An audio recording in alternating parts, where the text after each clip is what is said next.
That look good. Yeah. Looks I amazing. needed something that was black. So like this, the black books that It looks amazing. Do you want me to stream or? If you want, yeah. I was telling everybody, like, if y'all want to stream, the more the merrier. Okay, so it wouldn't bother you if we like talk while people come into the stream, right? No, no, no, no, no. Yeah. I mean, we don't have a dissertation. Do you want to do just chatting or reading? I'm doing just chatting because y'all will be doing the reading. Okay, so I think you get more by just chatting, like more viewers. So let's do Okay, that works. that. I'll grab this. The Transformers will return after these messages.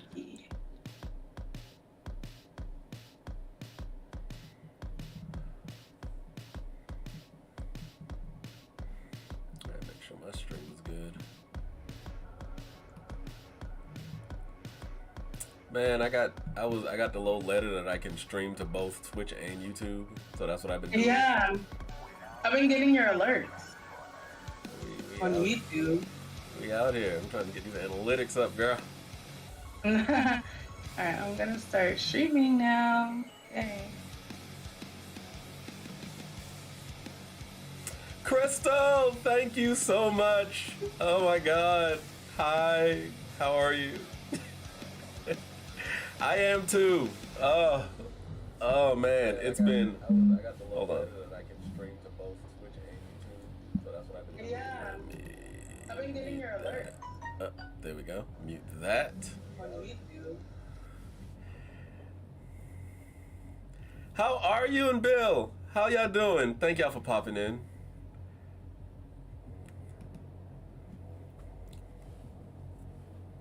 Let me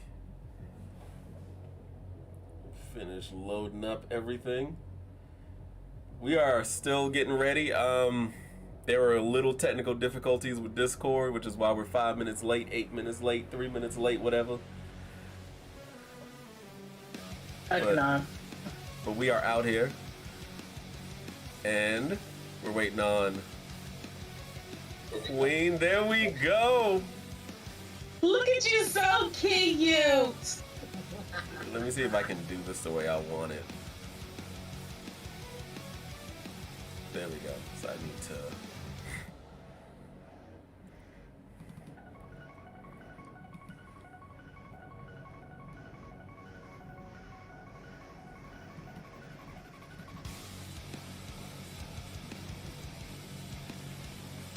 So we'll do that. That's not a thing that it does.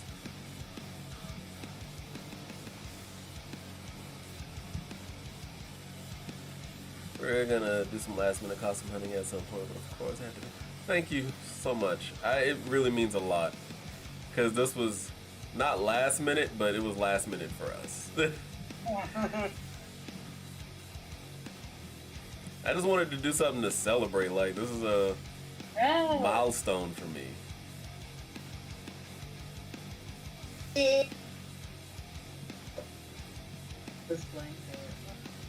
Oh, let me get my makeup. I mean, not my makeup, my earrings, because I gotta be a bad bitch. All right, hold on. Are that bitch? Be it. Hold on, I can't hear Sin.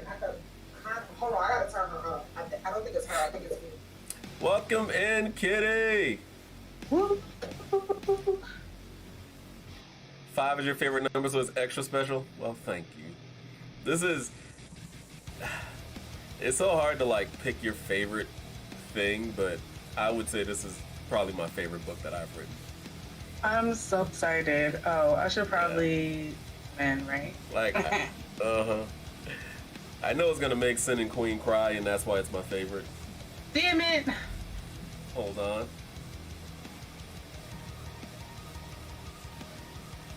Can I not have my camera on in OBS and? Cheers up.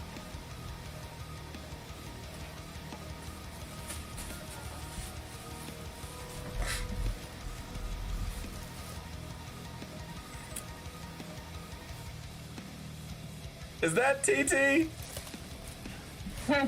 What is up? Welcome. Oh, listen, I had to pull out the problem child. I had to pull it out.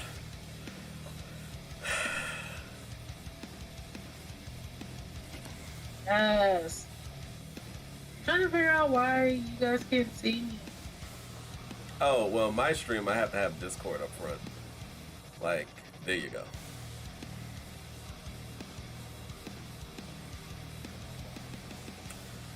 How are you, TT? What's going on? Thank you. Oh man, this is what I needed. This confidence boost. Because listen, it has been a rough couple of weeks, y'all. Rough. So I really appreciate all the love and support y'all have been giving me. I can't thank y'all enough. And we will be setting up another Among Us Day. Queen, would love to have you there too.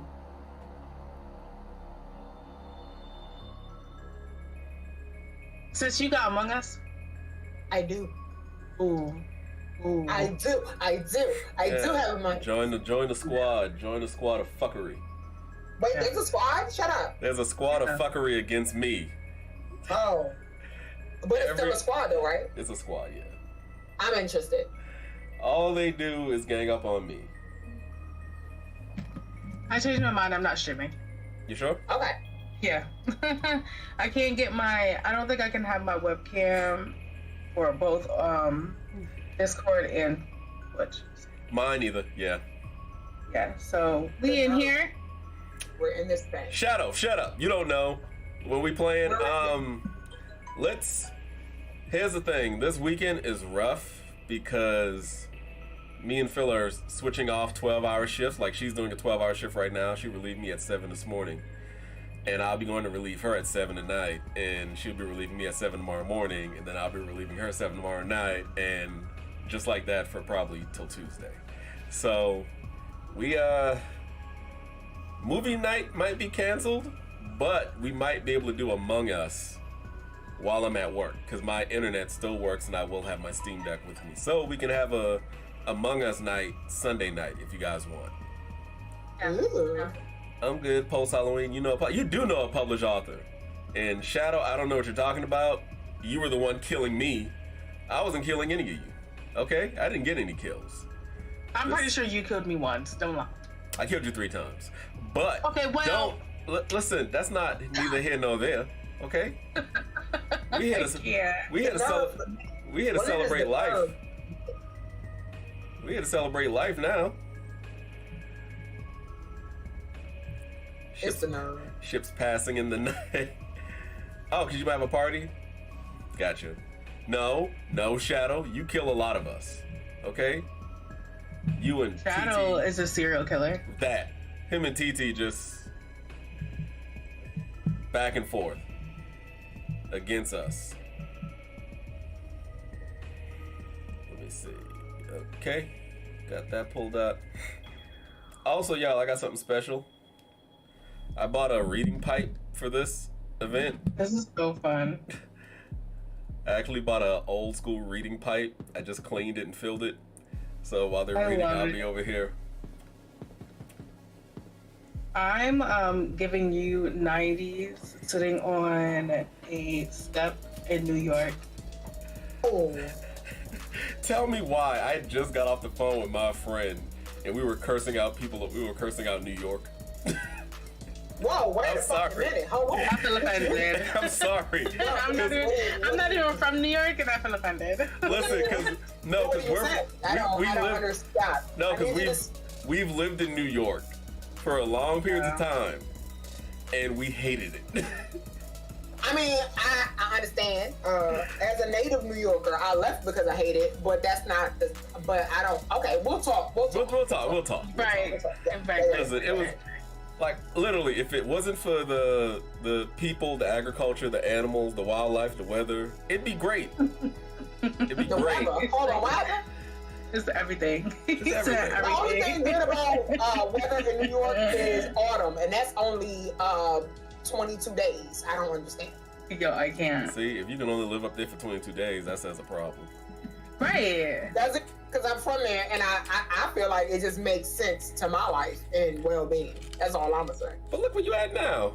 Huh. I know, in the South, like I got some fucking sense. Like Exactly. I'm not, and I ain't never going back. I'm never going back to live. Hey, listen, Brooklyn, I love you. Okay, spread love. It is the Brooklyn way. But if we being real, and we are, I ain't never coming back to live. I ain't never come back to live. I'm not let me tell you, I've grown up in the suburban area just far too long, my whole entire life. You're not catching me in nobody's city, okay? Okay. Taco.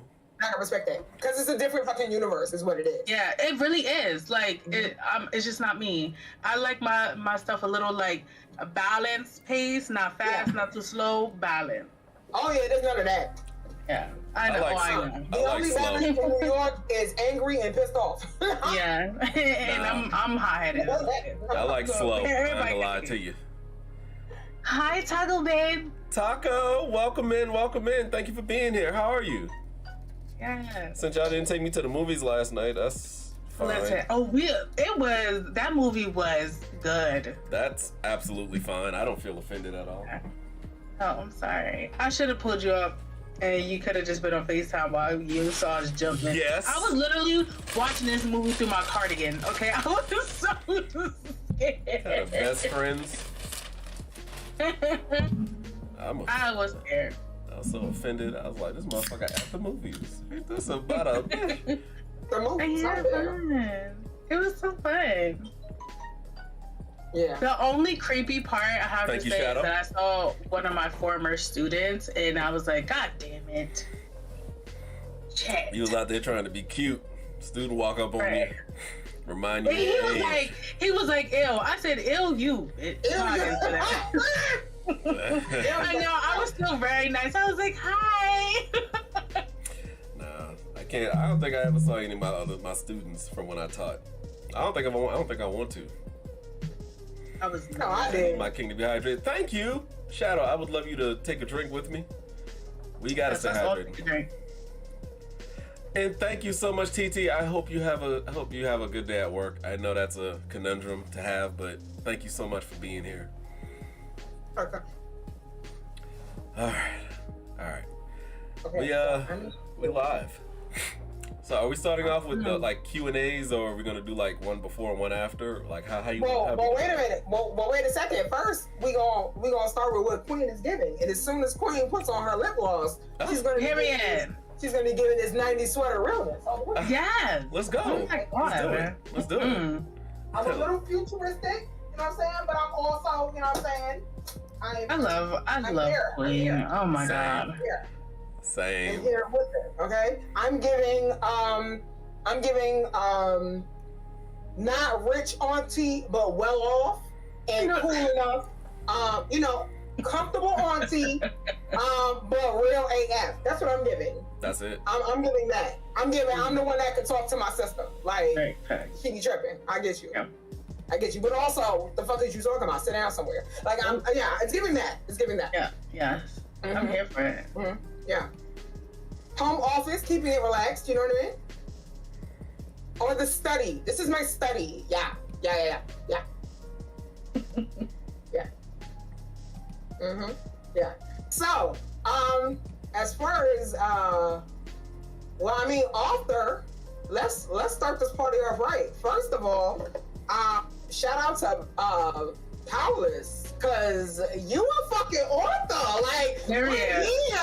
we all got books around this shit because like we know an actual author, not just an author, fiction series author. Yes. Okay, series. That means it did not just stop with one. Okay, Baby.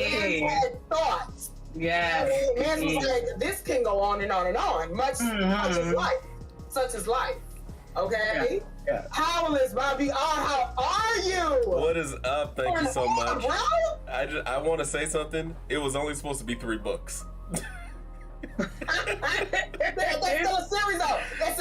What's that, a trilogy? You still had a trilogy mindset though. It started in high school and I only had 3, and as I got to college I was like, I gotta explain that. and it just snowballed. And I was like, I have to stop at 10. I have to stop at 10. Like, I wrote out 10 books, and I was like, nope, that's it. I have to put an end to it. So would you say, so could one say, would you agree with, now I'm a Gail King, would you say that your books are a manifestation of, if you will, fuck around and find out? Because you started on one thing thinking, hey, you know, spare time, thoughts, paper, pen. And now this has become, this is a body of work, is what it is. Like, so would you say that fuck around and find out could be somewhat of a mantra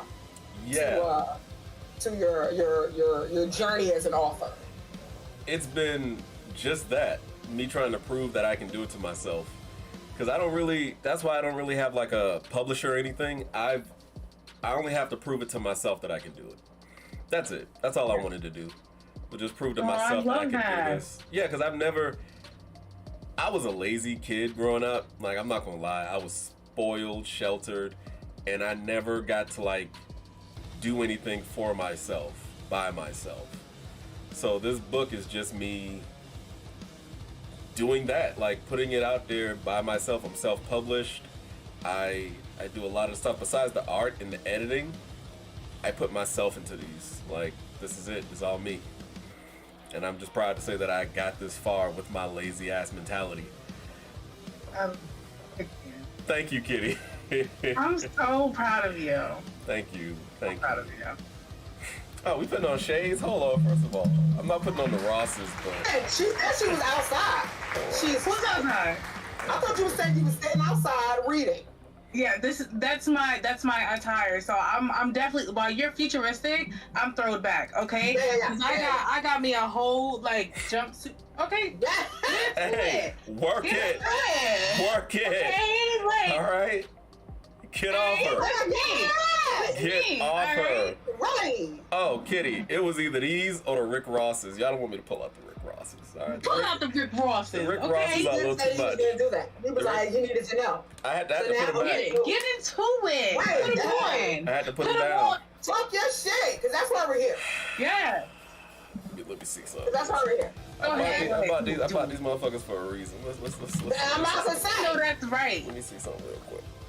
Hey, get fancy with it. I might do these. I might do these. I might do these. I might stick with the Rosses. Right. Oh, look at you, smooth. Real smooth. I know that. Look at you. Fine. Go ahead, fine. Oh, wait, hold on. Because what I want to be left is out. Hold on. Go ahead. Let me stop. Y'all, I even got a holder for the, I even got a holder for the pipe. Come on now. Go ahead now. Don't play.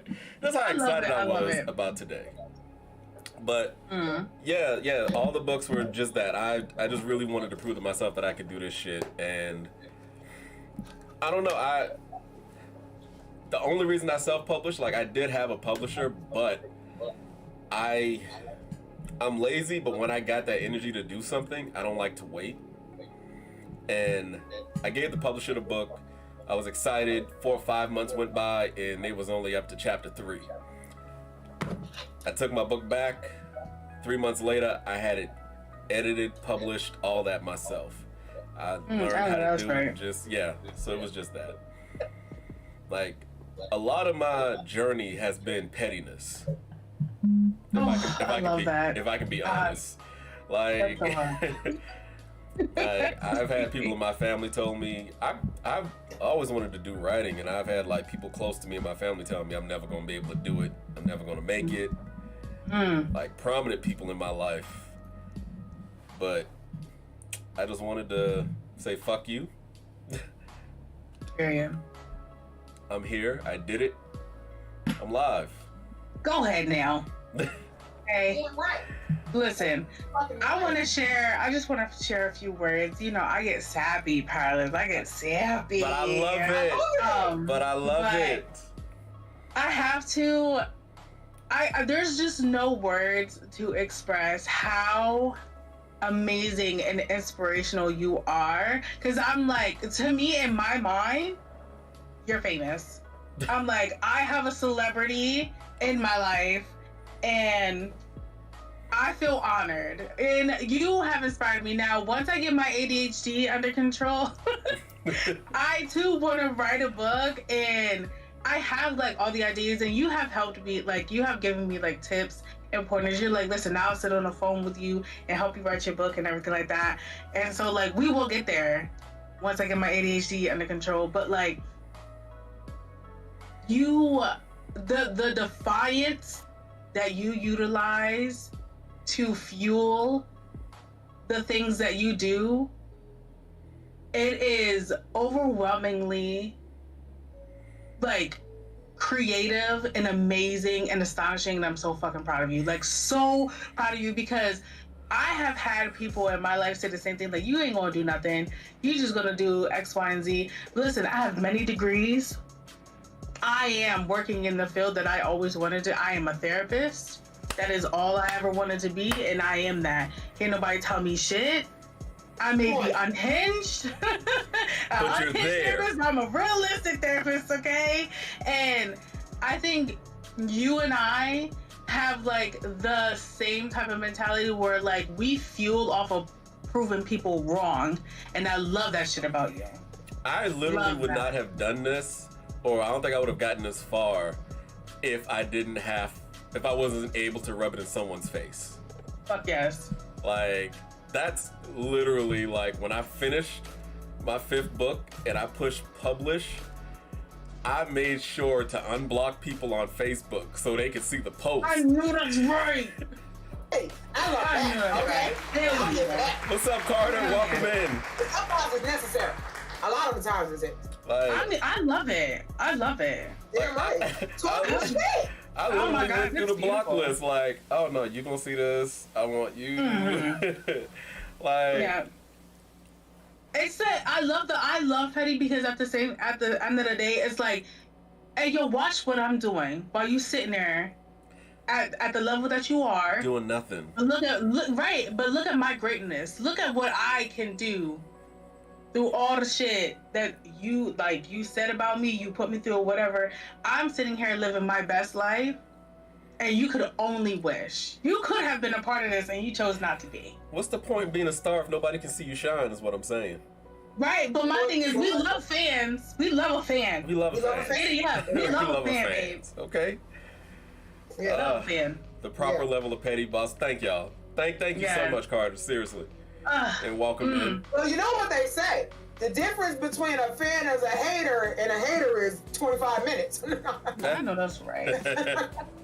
I can't. Oh my But since we're getting sappy, there's something I want to say, and we're gonna have a few of these throughout the stream, just to let y'all know. Oh yeah. But I'm glad I got the first, shades are the glasses on. giving? Are they giving? Oh, Yeah. they are. Hell They yes. are. Hell yes. Okay, I'm here for that. Nice, yes. Thank you. I'm here for that. But it's like, you know, she can't see, but she can read. That's a word. I feel it. That's a word. She might can't see, but she can read. Okay. I feel you on that. Amen. And that's like something I would say as an aunt. As an aunt, I do say shit like that. But to my sappy moment, before we got on stream, and before you joined on the call, me and Powerless was talking, and I had just y'all listen. So I'm a mom of 4, right? And one of my 13-year-old daughters is home and not feeling good at the moment, but I woke her up by accident because I was so excited about Powerless's book. I was on the phone with him and I was bringing her lunch, and I was so excited that I woke her up. Like, I scared the shit out of her. Like, I feel bad, but also it was for a good reason. And it happens every now and again. And then when I saw her get up, and I was talking to Powerless, I was like, a couple of weeks ago, my daughter was talking about how she was bored and she wanted some new books to read. And we couldn't go to the library like I wanted to because our van is down. And I was like, and also I like to do my research, and I want to make sure that my children are reading, honestly, more books by authors of color. Just Yes. because there's so many. There's a lot of authors out there. Like, don't get it twisted. The industry and the universe is big, huge. But so when you want to find, and the thing about my daughter is like, and what I was saying I appreciate about Power listening to stories is that my daughter, like, she cares that it comes from us, but she doesn't want it to be the only thing. So she steers from stories that have to do with slavery and or and stuff trauma, like that. or not to say that it doesn't happen, but if that's the only thing that's being associated with her identity, with her blackness, it's kind of like she'll, you know, like, it's traumatizing. It is what it is, and it like pushes off because she knows that that's not the only thing about her. Like, she knows that she's been through pain, and so have her people, but she knows that that's not the only thing, and she wants to see that. So when I thought about, holy shit, I know a sci-fi writer, a fantasy author that's of color, and my daughter, like, when I tell you my daughter is a bookworm, she wanted books more than anything. Like, she's chill. She'll play a video game. She'll be on her phone or whatever. But you give her a book, and she is happy. And she just she's about to turn 14, but she's 13 now. And I'm like, she can read Powerless's book. Yeah, okay, that's a good age. So, that's a good age to start. Right. Because by the time, like, and I don't know how fast she'll get through it, but also, like, not to say that your book is a children's book or something like that, but it is in itself. When you read it, it is a coming of age story. Yeah. So anybody that's going through coming of age, and you don't just come of age when you turn one age, you come of age every fucking year you grow up. Every time some shit fucking happens because everything changes. To have something that you can kind of grow with, which is another reason why I appreciate you doing a series. Because certainly you just had to know that this isn't all I got. This isn't all I have to say. This isn't all I want people to hear or know about me, or even more importantly, know about you. But in the grand scape, know about where you come from, your people, what makes y'all great, what makes the stories you tell important. It doesn't only have to be the story that I have to tell is about what, you know, some fucked up person did to my ancestors or some shit like that, even though fucked up shit happens. So I want to say I appreciate you for going out on a limb, not doing something that was I don't want to say normal, but common, yeah. You know, to step out of a box, to be vulnerable. And people don't know, being a writer, being any kind of an artist is vulnerability. And there's an art in what you do. When you put your art into what you do, whatever your profession is, you're letting yourself be vulnerable to let someone see something that's not just a form, which is so fucking wild and so hard to do while being an adult. Because of being we need to write a letter. We need to come together. We're all authors. I'm mad Discord censored you. About this adulting shit. Now that's the real terrorist. Adulting. Okay, that's the real bullshit. I'm proud of you. And thank you for that. And thank you for creating a series for someone. It don't have to be for everyone. And that's the other thing I like. Everybody don't have to fuck with it. And that's what I want. I don't want to create something that everyone will like. Like, I would much rather a smaller following of people who are way more passionate. First of all, Bearded, what's up, my brother? I didn't want to cut Queen off, but how you doing, man? Thank you for coming in. I appreciate you. And that's the only thing I wanted. Like, I told you how I grew up. Like, I grew up in a household where I'm gonna put it like this. I went to a Christian school for 4 years. I'm not a Christian. I was one of the leading, I was a king in this little program for 7 years where we learned about African American history. I'm done with history. Like, when you're forced to learn something over and over and over again, it never leaves you, but you also don't want to see it if you're not passionate about it. If I was a historian, it would have been different. But the point of science fiction is to help you escape from the real world, to take you away for a few hours or however long you want to indulge in that format. My thing is, whenever I see black sci-fi, and I'm gonna call it that, I'm gonna call it black sci-fi, it's always with the added notation of our ancestors, racism, slavery, history. It's never just regular black people. No matter what show you name, I can only think of 2 things that I've seen in my life that just had regular black people that didn't have to do with race at all. Living Single and Static Shock. And those are my 2 favorite black shows. Because I could just escape into those. I could relate to those characters. Those were regular black people. And you didn't really think about them being black as you watch it. And that's what I want to do with my books. I just want to give young black people just something to read so they can adapt to it and just learn about themselves. And it's coming of age. That's it. Like, I don't want them to have to think about having to go out into the world and being scared of racist cops or this or that. No, if you're in your home, I want you to feel safe and escape into this world. That's the whole reason I built this. That's what this is for. Yeah, we can't just chill, kitty. We can't just fight a dragon. The dragon got to be an ancestor to a slave master or some shit from back in the day or whatever. Like, I was so excited for Lovecraft Country until I saw like the 3rd episode, and I was like, oh, here we go.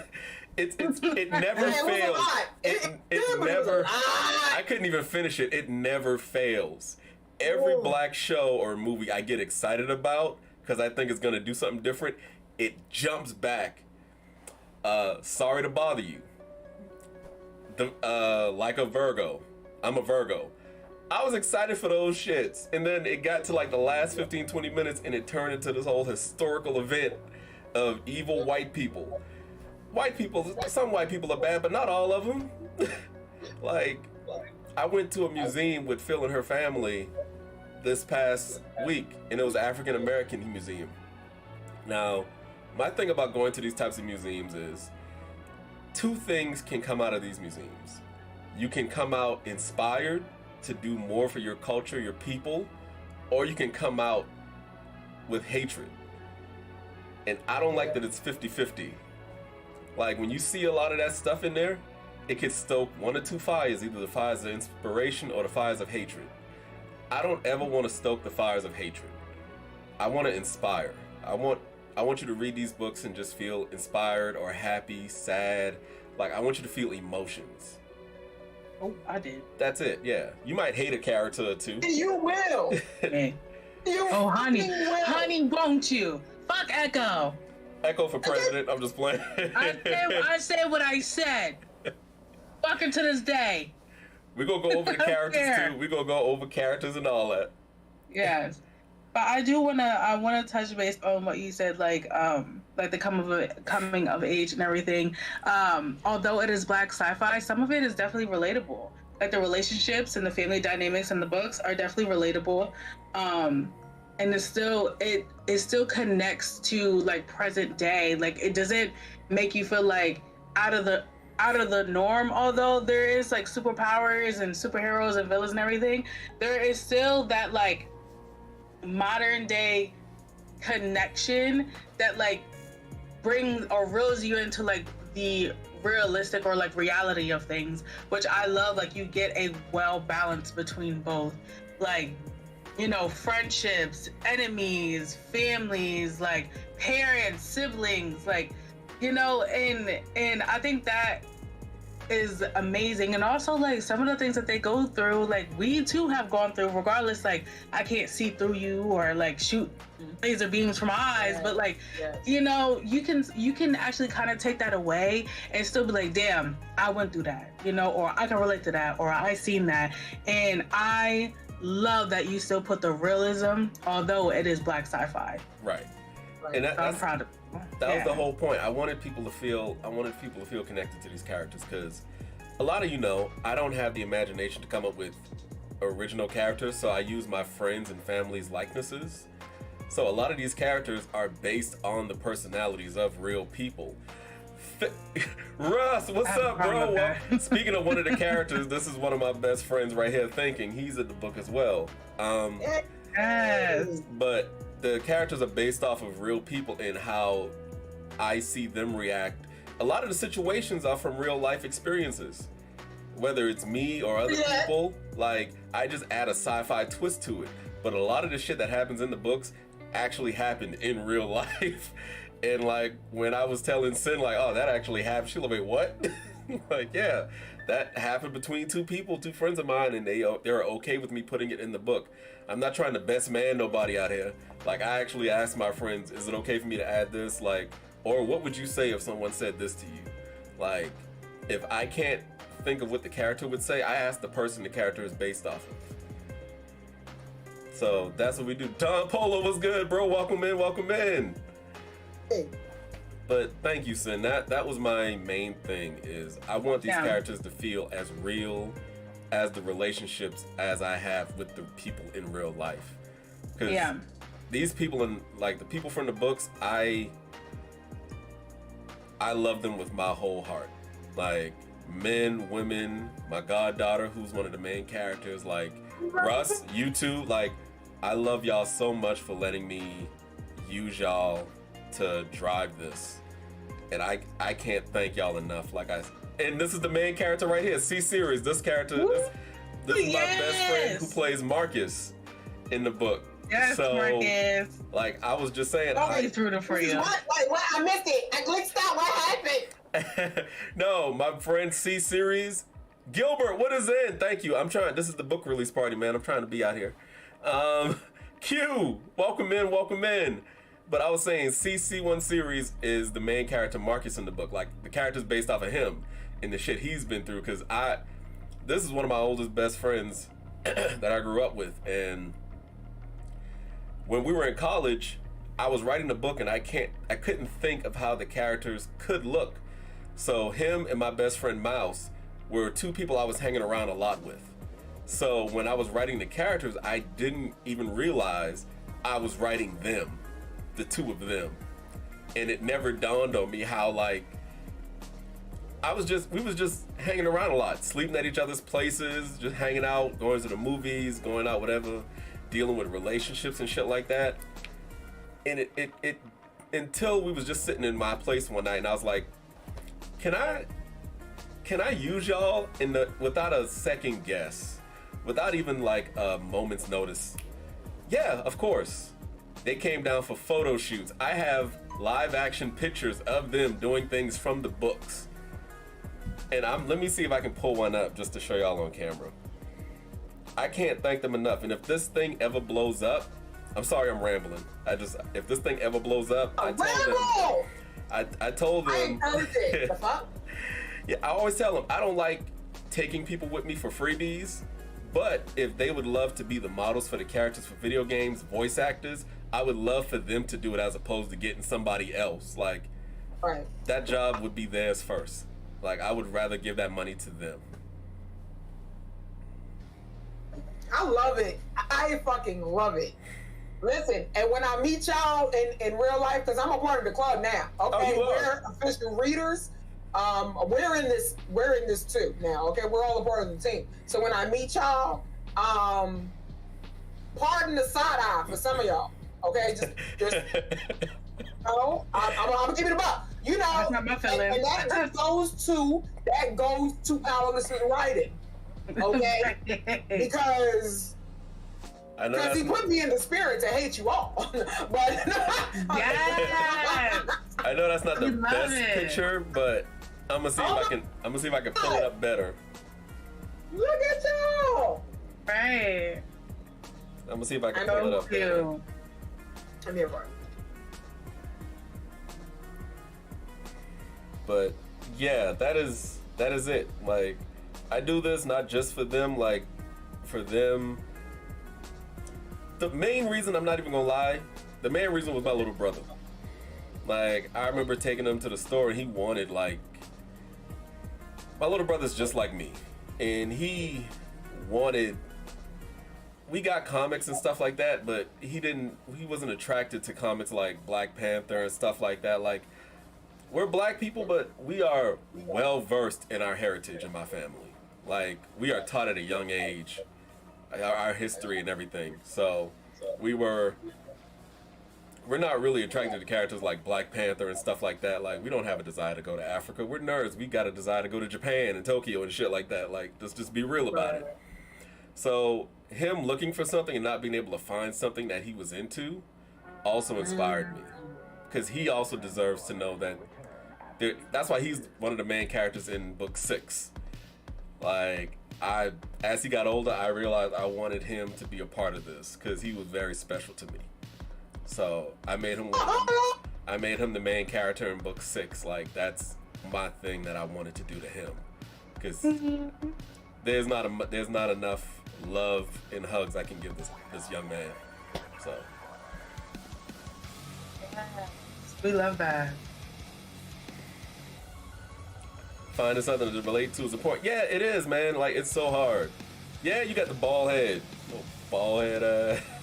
I cannot. I'm cracking up. I'm glad I got these shades on.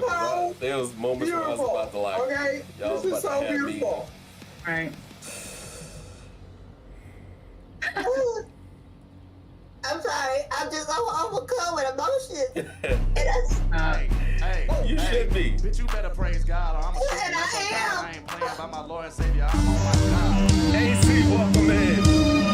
2CS, thank you for choosing power. Welcome in. Yes. Hey. Thank you so much for the follow. How are you? I'm just pulling up some stuff for stream to show everybody. What's good, AZ? We in here, man. We are in here doing this damn thing, and I am so thankful for Queen and Sin. I just want to say that real quick. Like, y'all have been two of the hypest people I know that have kept me going at this shit. Like,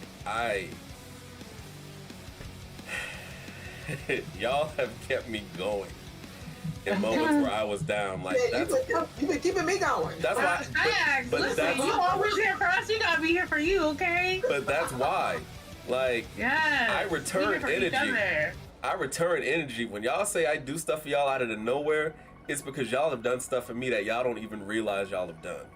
Because your vibe will what? Attract your tribe. Okay? Yes. Go say it. Okay? Because Say your it. vibe will attract your tribe. Okay? That's been my shit. I've been saying that for months now because it's so fucking true. You think it's a joke? Think about who you met up with when you was feeling like okay, I'm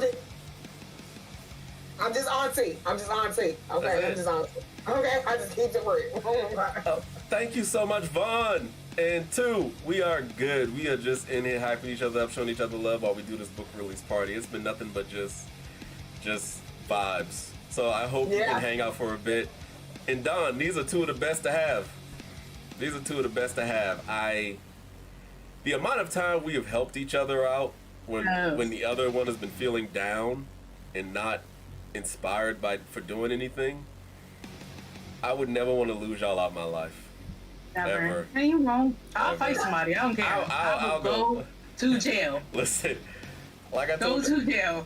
I'm gonna tell y'all too, like I tell my little sister. But I'll make sure everybody outside know what's up. I won't go, but hey, I'll rally everybody. I'll do that. Right? I'll make sure, hey, they gonna know. They gonna know. Right.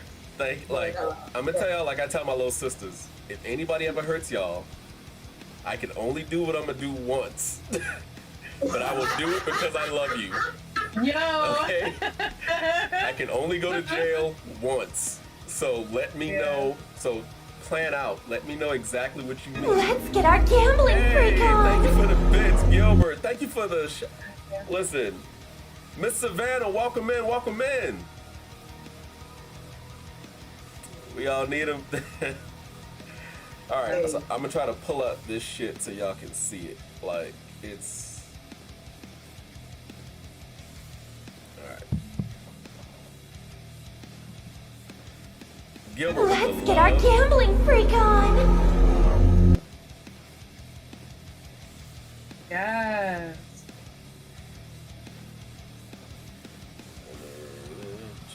Ooh, that's a good one. That's a good one.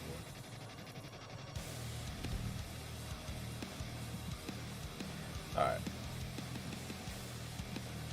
Let's get our gambling freak on. because I can't do this without them up here, if I'm being real.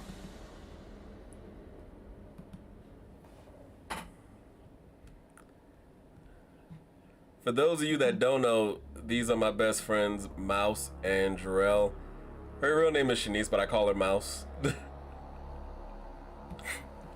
And this series would be nothing if they never gave me the go-ahead first. The best. So I want y'all to just see them and know that they are posing as their characters from the book. Like, they did this. I feel it. I feel it. She came from Atlanta. Left her fiance in Atlanta to come down for a weekend photo shoot to hang out with us. I love that. We got stranded on the side of the road because the car broke down. Oh no. All right, like 3 a.m. Not a frown on her face. So that's where chapter 8. Oh, listen. No, like I can't. It's always been nothing but love with these two and support, and I just need them. I need them to know how much they mean to me. That's it. I don't usually get enough time to tell them, or it's usually when I'm talking to them in private, but out here in front of everybody, these two are just everything. Yes, well deserved. You know, you are writing history. Damn, I wish I was on the drums. I would totally do a rim shot. Oh. Totally would. And thank you for the lurk, Don Polo. I appreciate you, man. Sorry, I had to get that. I had to vent all that love and stuff out. Love it. You are Now we friend. can get back to the rules. We can get back. That was the first photo shoot ever. We did like 4 altogether. Mm-hmm. Good break on. I'm here for it. I love it. Yeah. As do I. Yes. Speaking of which, real quick, I want to thank my baby Philly Cheeses for this, but this was the first time I was ever able to put all of my friends on the back cover. Like, I love that. Like, this is the first time I was able to put a lot of these people on the back cover and show them off, even though they've been there since the first book. That's why it's just them. Like, other people have come and let me do that, but I wanted these people to be able to like have that. Mm-hmm. So. Love that. Oh my gosh, Paulus. We're getting. Well, man, I'm ready. I don't know about y'all. Let's go. Let's start. Like, I feel like your shit. So I want you to talk your shit. I'm just saying, I'm ready, because we only giving y'all a taste. Like, we're not reading all the books, so we're just, you gotta get your own. Like, you gotta get your own. And I'm only lending mine to my daughter. So, so what will be? These are mine thus far. Yes, he did. Oh, that was perfect. I gotta hit him up. Yeah. So what we'll be doing is they'll be reading the first few chapters. We'll do like a Q&A, and then we'll move on to the next book. Mm-hmm. So. I'm trying to put your books in front. Ash the Conqueror, what is up, sis? You still reading 4? And Kitty, I might do a photo shoot. I didn't think I would look this good. I didn't think I'd be out. I know that's right. Hey, you better sweat a vest. It's sweater weather. It's sweater weather. Let's go. I feel like Uncle Phil if he just spent his money on the wrong shit. Like this is how I feel. Like if he moved to fucking Bel Air and just went ham instead of getting his life together. I love you. I love you too. I love both of y'all. Let's get our gambling freak on! I love Sin. I love hey Ash! Hi, Ash. Love y'all. Yeah. Oh. I can't. You crack me up. Let me tell you something. You are fucking hilarious, and that's why I call you my brother. Because like the funniest people are immediately my siblings. Okay, That's like it. immediately. Because me and my siblings in real life are fucking hilarious. So if you get me like crying, oh, we're siblings. That's it. That's it. Just like that time Sincere lied and made everyone while we were playing First Class Trouble. She was real quiet. Let me tell y'all about Sincere real quick. Tell her. Because another thing that we're not going to do is act like it wasn't just, no, shut up. We're not going to act like it wasn't just, first of all, Sincere's birthday was yesterday, okay? So she had a whole, we started a whole nother revolution around the sun, and she act like I wasn't gonna say shit. But the reason I'm gonna say shit is because you dogged me out when we was playing First Class Trouble, and you was acting like you wasn't the fucking killer. And I mean, this motherfucker's trying to help me. Thank you. Trying to help me. and this, let me tell you, let me fuck y'all up for real. Not only, that's why you better smoke your pipe, because this a pipe smoking moment. Not only did this motherfucker leave me, and you know what, you know what? Sit ain't even the motherfucker no more. It's me. I didn't do my due diligence because I should have thought about something when the motherfucker was too quiet. She was gone for too long. She was gone for too long. I know I was calling her, and when I tell you it was the very last moment that we found out it was her, the last. I mean, credit rolling. Real killer. Real credits. That's what happened. So yeah, happy birthday. The fuck? That. What's up, Mike? Welcome in, bro. That's the same. She did that. She after she killed us all. What is up, my brother? Yes, we now know. I can't help it. I gotta think when I kill. No. Listen. But I thought I had a friend. Listen, she did it to me and Among Us, okay? I know she did. My heart will never heal. Okay. Don't nobody else was picked up. They should call her sitting silent killer, because that's what she is. I'll be driving on the road and I'll just feel a pull in my heart and that'll take me back to that moment. You're killing me. Mike City, bro, Mike City was there. Did she not kill us all? Did she not kill us all, Mike City? Okay, listen. Here we go. Listen, okay? Here we go. Niggas always got some listen. What happened was shit. Come on, what happened? What happened? Because Shadow's here. Shadow's here to tell us about Among Us. So, when I have to kill, I have to be quiet because I don't want y'all to hear my thoughts coming, and then you know it's me. So I just gotta sit here in silence and just, you know. And honestly, I don't think nothing of it. I just be like the first person who's in front of me, boom, just gets it. Like it's every man for themselves, you know. She tried to help me find the killer, and it was her ass.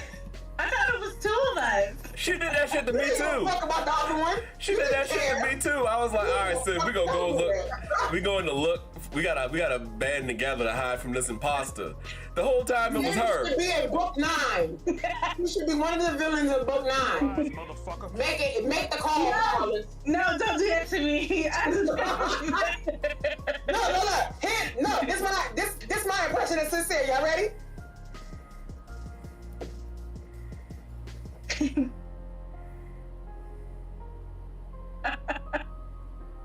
The shoulders. It's the shoulders for me. It's the shoulders. So it's the villainous slow turn, and then you got thrown. Since you got thrown off, well, you got thrown. Oh, you got a dog too, right? Okay, so puppy here, Yeah. right? So here we go. Yeah. Oh, she got a cat too. I do.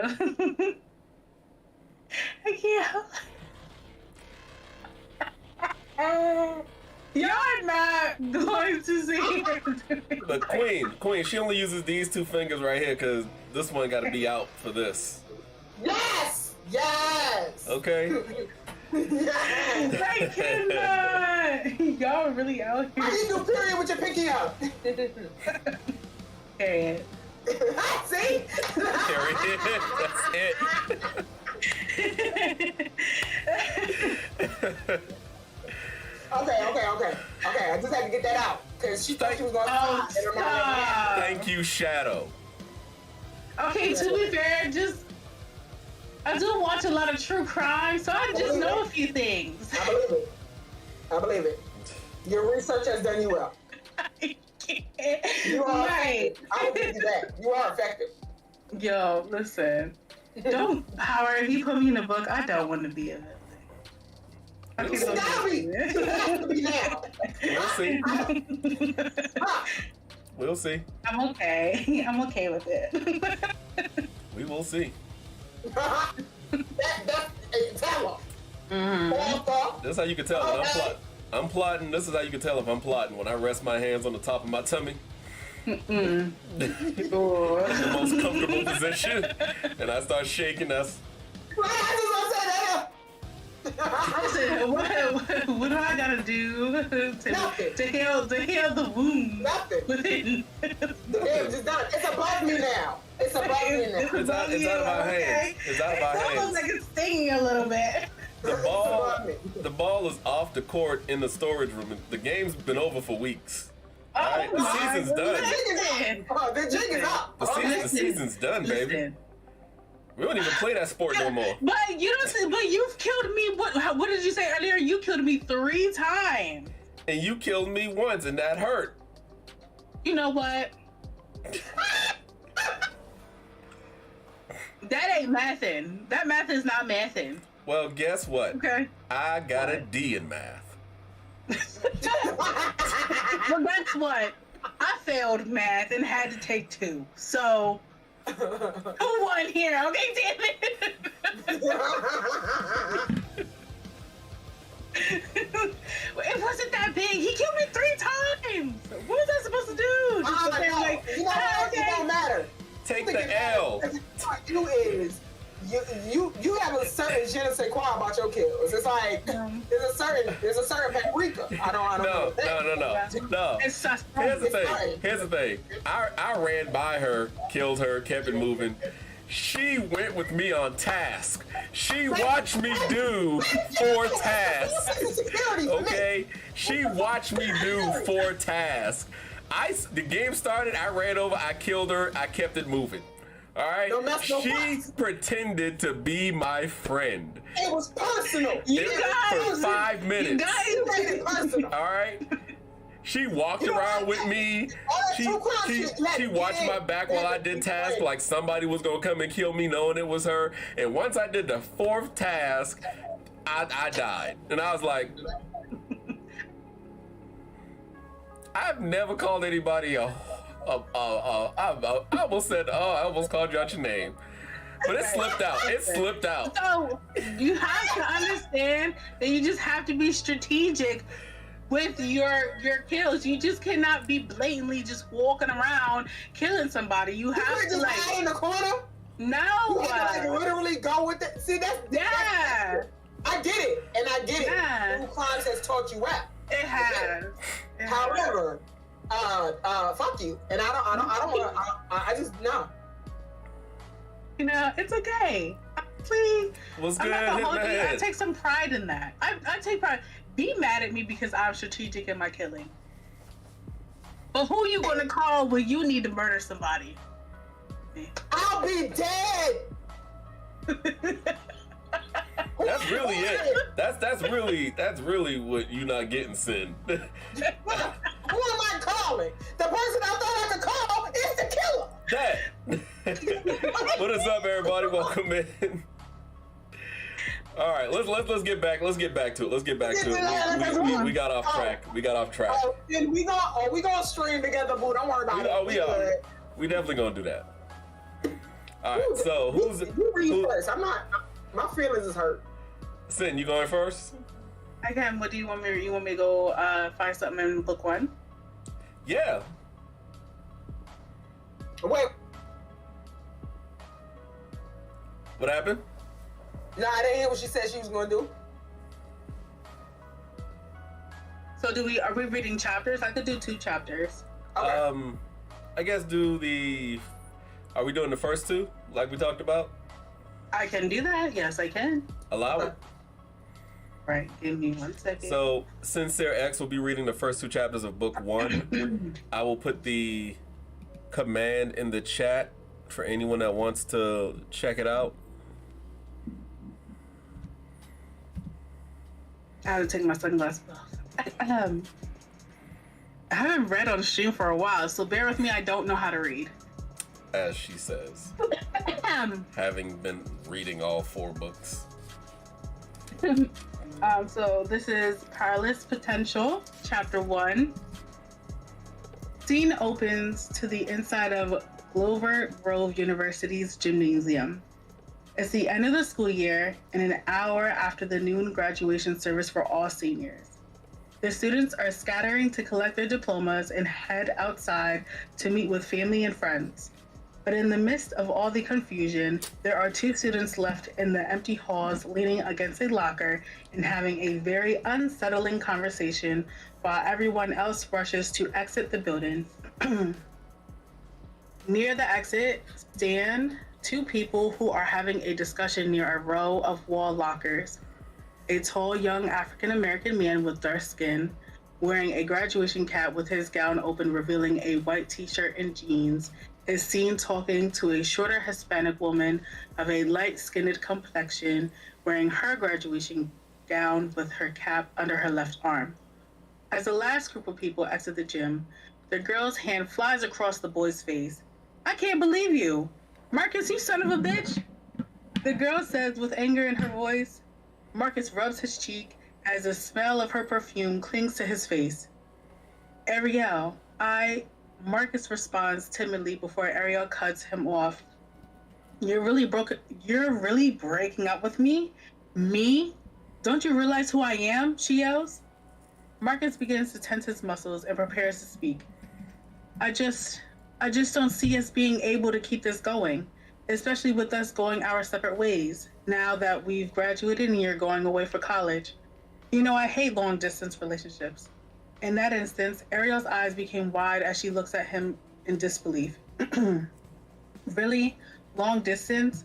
It's just a summer internship, and we are going to be less than 3 hours away from each other. She yells as she slaps him again. She was abnormally strong for her size, and by this time he realizes that his excuses are nothing more than calling cards for a slap. He takes a deep breath and tries to forge better thoughts as she glares at him. He rubs his cheeks as her eyes begin to water. She breaks the uncomfortable silence with a final slap before storming off. Marcus stands there silent, still rubbing his face. Her perfume lingers in the air as he leans against the lockers. After a second thought, a smirk and sigh of relief washes over his face. "Just 3 slaps? It could have been worse," he says as he walks out of the empty gym. The sun is out and beaming. The traffic from the graduation makes Marcus happy that he doesn't have a car to drive. While walking home, he ponders his plans for the summer and his college career now that it's over. He quit during his junior year to take care of his sister, Monica. His mom, Elise, was sent on an important assignment for the CIA. She was supposed to be gone for about 3 months, but that turned into 6 months and then to a year. Although she was angry at his decision to quit, she didn't force him to go back after hearing the stressful claims. But it's been a little over 8 months since she's been back, and it feels like she's never left. He just wanted a complete vacation from everything that was going on in his life. But when she got back, she saw no reason he shouldn't be in school or have a job.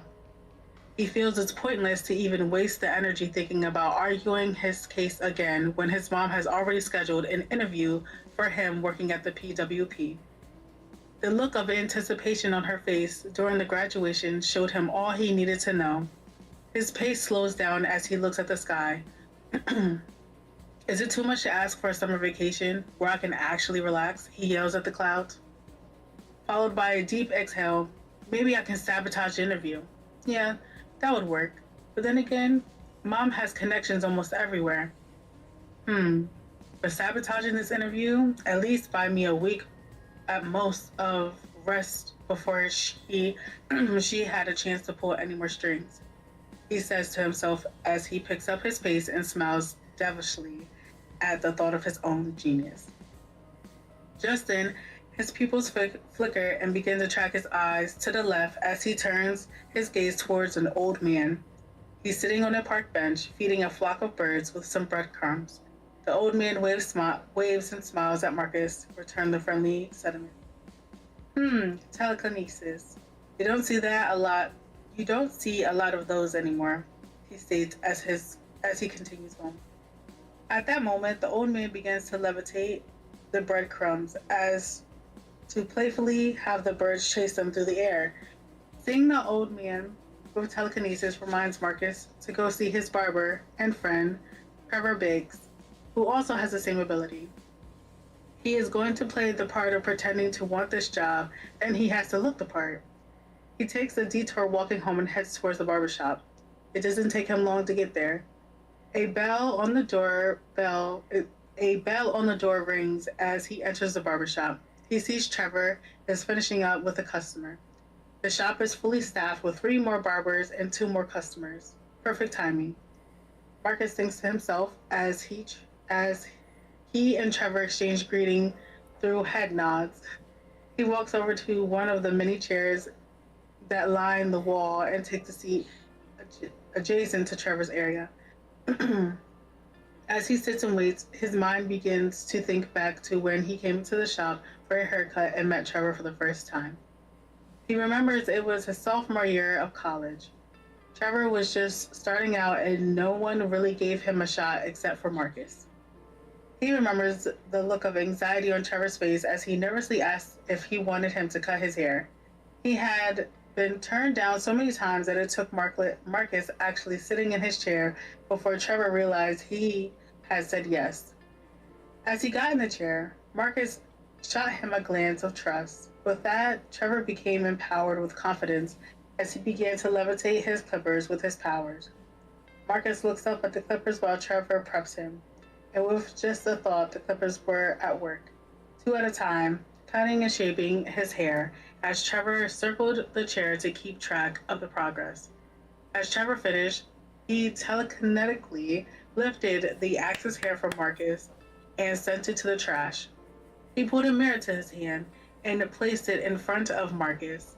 Marcus inspected Trevor's work from the reflection in the mirror and couldn't hold back his smile. With a handshake and payment, an unspoken bond was created between the two. Noticing Trevor waving him over to the chair, Marcus snaps back to reality. As he takes his seat, Trevor begins to strike up a conversation. Well, if it isn't the big bad graduate here to visit us lowly peasants, he says sarcastically while prepping Marcus. I feel it's only right to bless the commoners with my presence every once in a while, Marcus replies while playing along. They both share a laugh as Trevor finishes prepping. To what do I owe the pleasure, man? You didn't want your haircut for your graduation, so what's the special occasion? Trevor questions. I need a cut for an interview my mom got me. It's with PWP, he answers. Trevor's jaw dropped to the floor as he stares in disbelief. What? He actually shouts, alarming everyone in the barbershop. Sorry everyone, he says. How? You? Why? I've been applying there since I was 18, he adds in softer tone, while trying to keep the conversation between them. Trust me, if I could switch places with you, I would in a heartbeat, Marcus replies. Trevor composes himself and starts cutting Marcus' hair. Well, I guess I'm happy for you, man. Just don't blow it, Trevor says while trying to hold back his jealousy. Yeah, I'll try not to, Marcus says while poorly holding back a sinister smile. Not long after, Trevor finishes with Marcus' haircut. Thanks, man, Marcus says as Trevor removes the tarp from around his neck and cleans off any excess hair. Marcus pulls out some money to pay Trevor, pushes his hand back. Don't worry about that. It's on the house, man. You graduated and got an interview at PWP. Think of the haircut as a gift, Trevor says. Wow, much appreciated, Marcus says, putting the money back into his pocket. He and Trevor bump fists before he leaves the barbershop to head home. That was chapter 1. I just want to say you gotten much better because remember you tripped over telekinetically the first time. You killed that shit. I was so proud of you. Just I was like, I wanted to be like, Yeah. you were so nervous. It wasn't that you didn't know it. You were so nervous reading the first I time know. you ever did it. I haven't done it in such a while. Hey, bitch, you better praise God or I'ma shoot and that's on God. I ain't playing by my Lord and Savior. I'm on my job. Okay. So, to explain that, the first two chapters of that, That was just chapter 1. That was chapter 1. We didn't do the second oh, chapter. right. Yeah.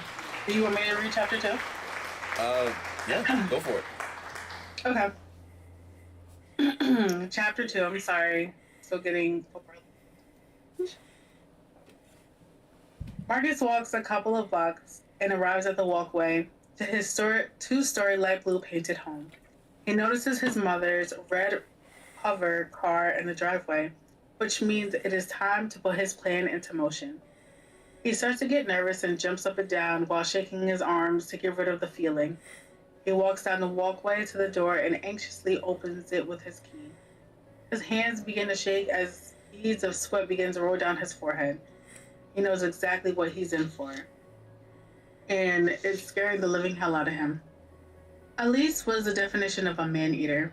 Her training as an agent made her the worst mother for any kid trying to get away with something. She took absolutely no excuses and always had a backup plan for whatever came her way. She always thought quickly on her feet and never showed any ounce of fear in front of her kids. Marcus thinks of himself as the exact opposite of his mother. He was walking into a nightmare, half cocked and going off of hope. He finally relaxes enough to work the lock and walk through the door. As he walks in, he hangs his cap and gown on the coat rack near the entrance. He turns a sharp right corner and enters the den where he sees his sister Monica stretched out on the couch studying.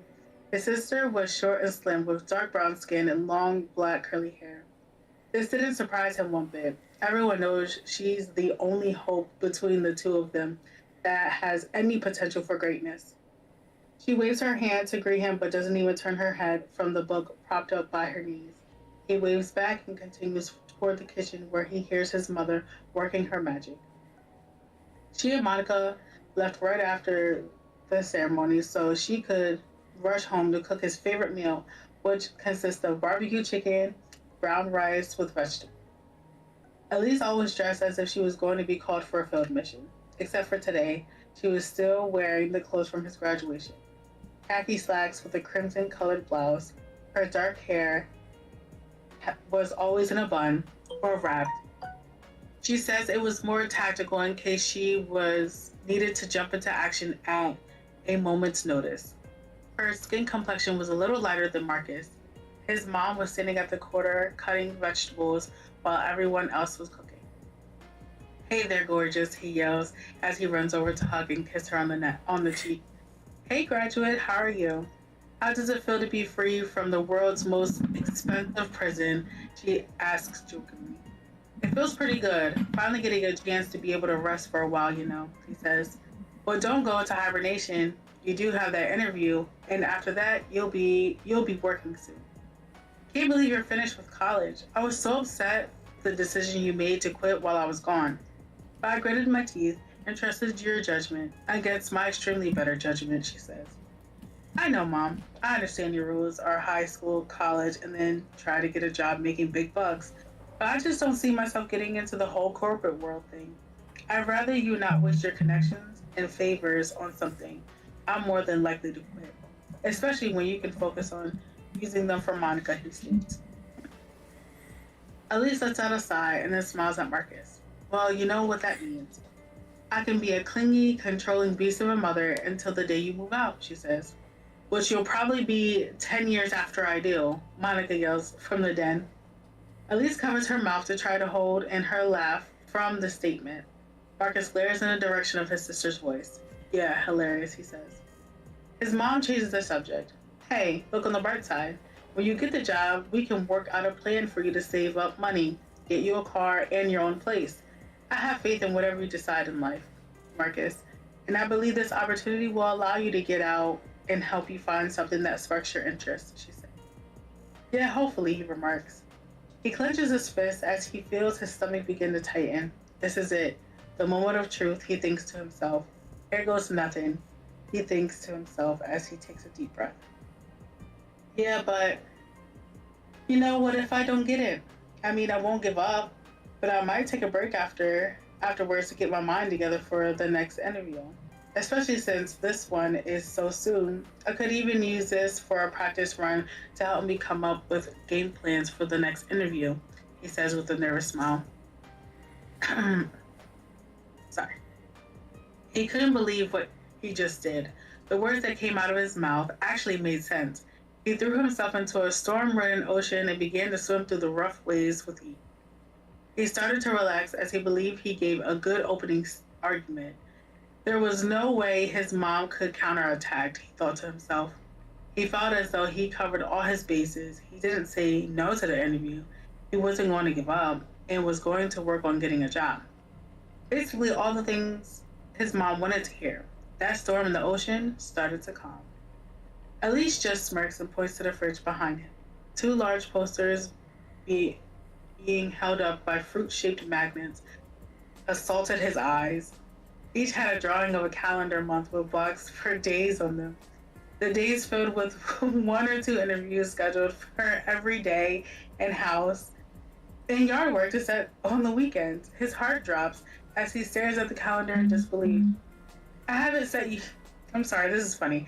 I haven't set so you don't have to focus on just one interview. This way, you can keep going to interviews until someone finally hires you, she says with a ruthless smirk.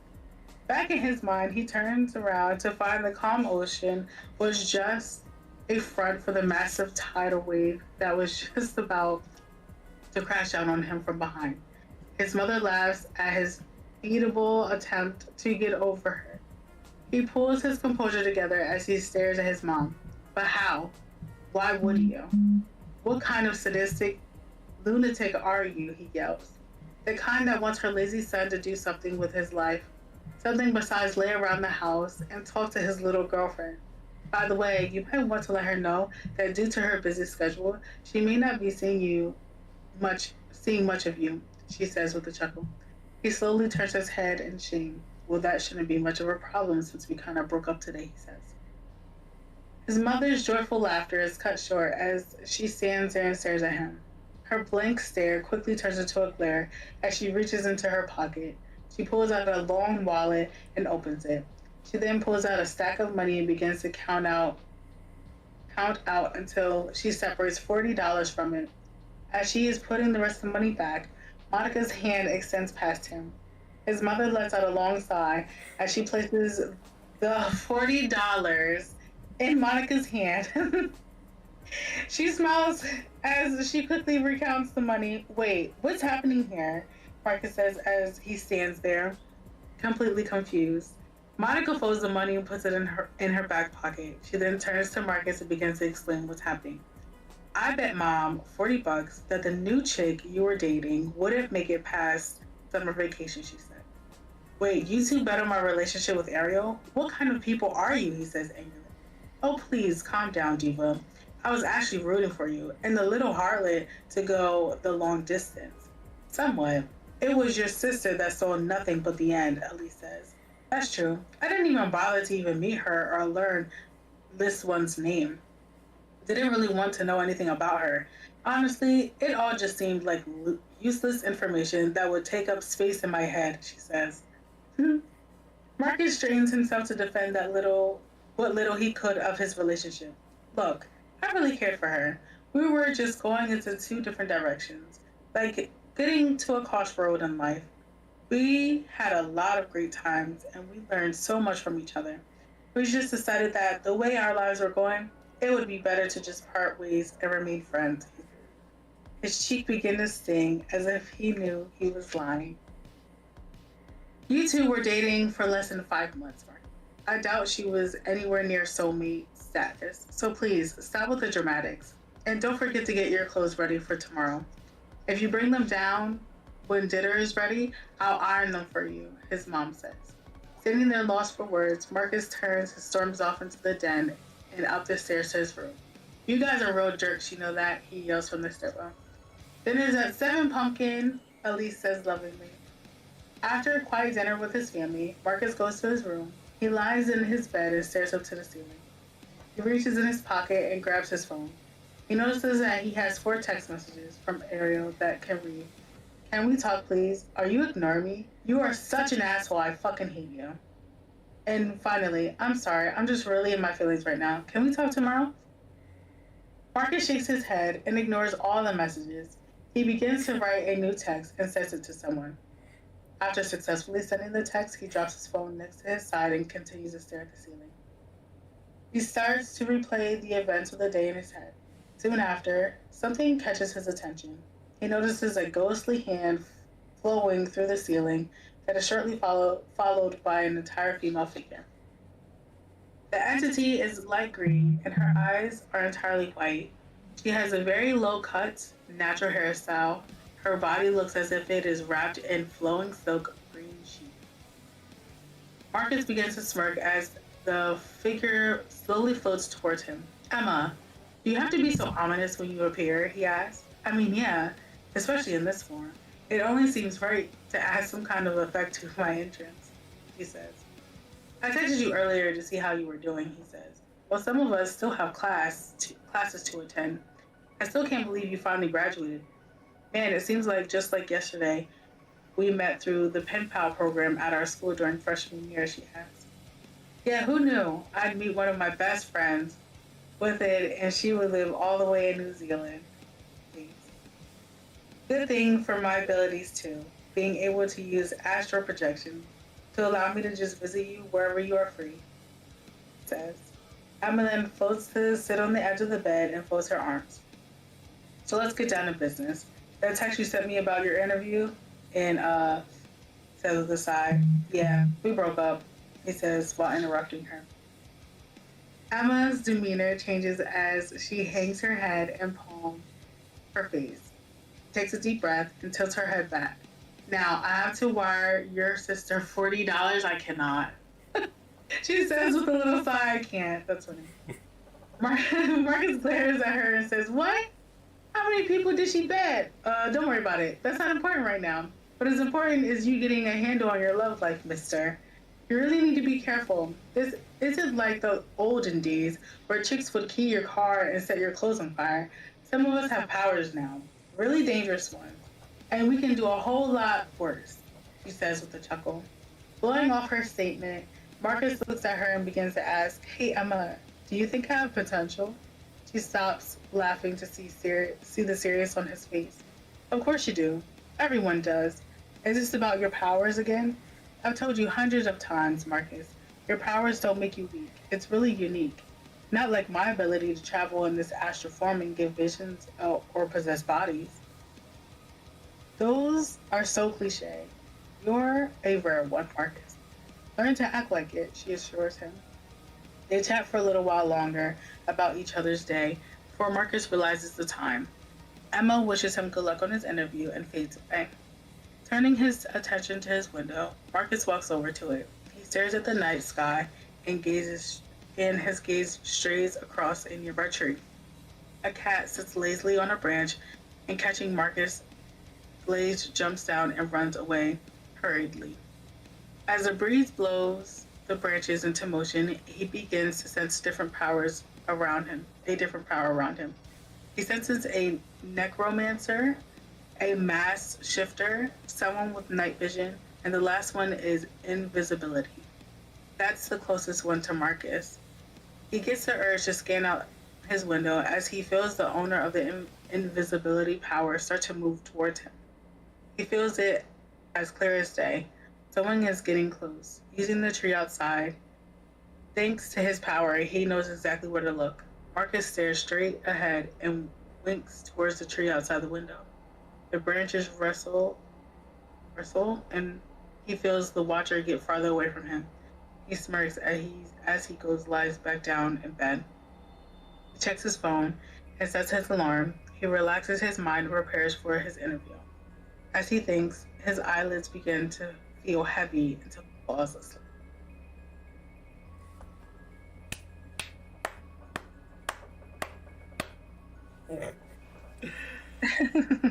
Thank you so much. That was amazing. I tried.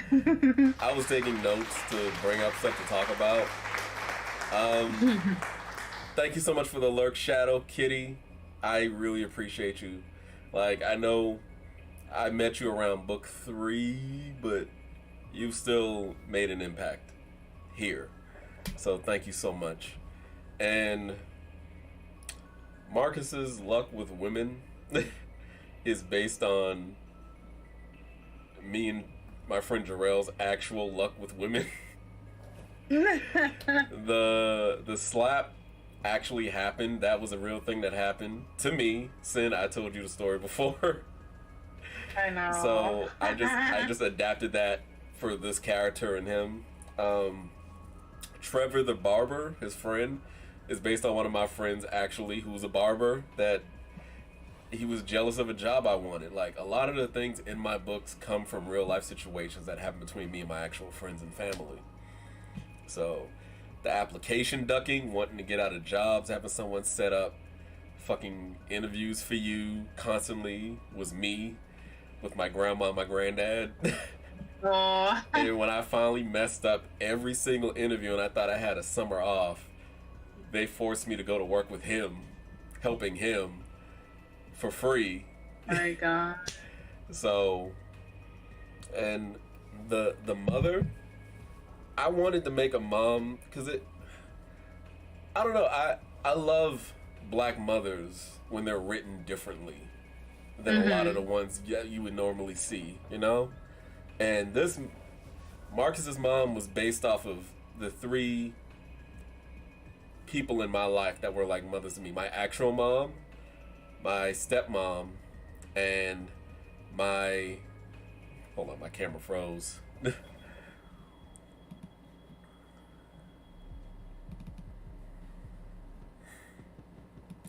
But can y'all still hear me? Yes. Yeah. And it was a woman my father dated. Like, we were really close and we're still close. So I based the personality off of them onto Marcus's mom. So she's an amalgamation of 3 different motherly styles, basically. And that's all I really wanted, was to have that mother figure just be so loving, caring, but also show like she's not just another weak mom, you know? Like, one thing I really wanted to do with my books is write women in a different light than what is normally seen. Like, going against what a lot of fucking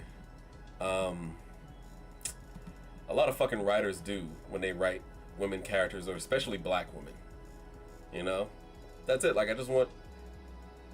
Because, of course, there are the... What do you call them? Stereotypes. Of course, we have the stereotypes in everyday life. And not to say we don't ever take on any of those stereotypes. We do sometimes. I mean, you see something a lot growing up, you're going to emulate it. Right. And you can't help it. But that's not everyone. Not everyone grew up the same way. So I wanted her to be that voice for people who grew up with a mom like that or wanted a mom like that. Some of us don't have that motherly figure that just loves you and wants the best for you and just would do anything for you. And sometimes it's the father. I just wanted to give Marcus a parent to show sometimes the child can be a fuck up and the parent can be a good parent, you know? Like, it's not so much the environment he was raised in. He grew up to be his own man, you know? Right. So that's one thing I wanted to do with that relationship with them. And the friend Emma is based off of my best friend who actually lives in New Zealand, and that's actually how we met, through a pen pal program in high school. And we've been friends to this day. And it's... Yeah, that's... Because, like, that's literally how she does. Like, whenever I talk to her, that's how it feels. It feels like she's right next to me, and we're just talking. So, is that. I smiled at that part because I remember you telling me about her, and I was like, "Oh, I love it." Yeah. Right. Yeah. Like, you can have, you can be friends. Like, I don't believe that whole like, oh, like I remember Steve Harvey. I hate Steve Harvey. I remember he was telling some woman that you can't just have a male friend. They're always gonna want something from you. Not always. Like, Right. I mean, of course, there are things that you can't help but be attracted to, but like you can have actual friends that just don't want anything from you but friendship, and that is okay. Like you don't have to like do that. So that's it.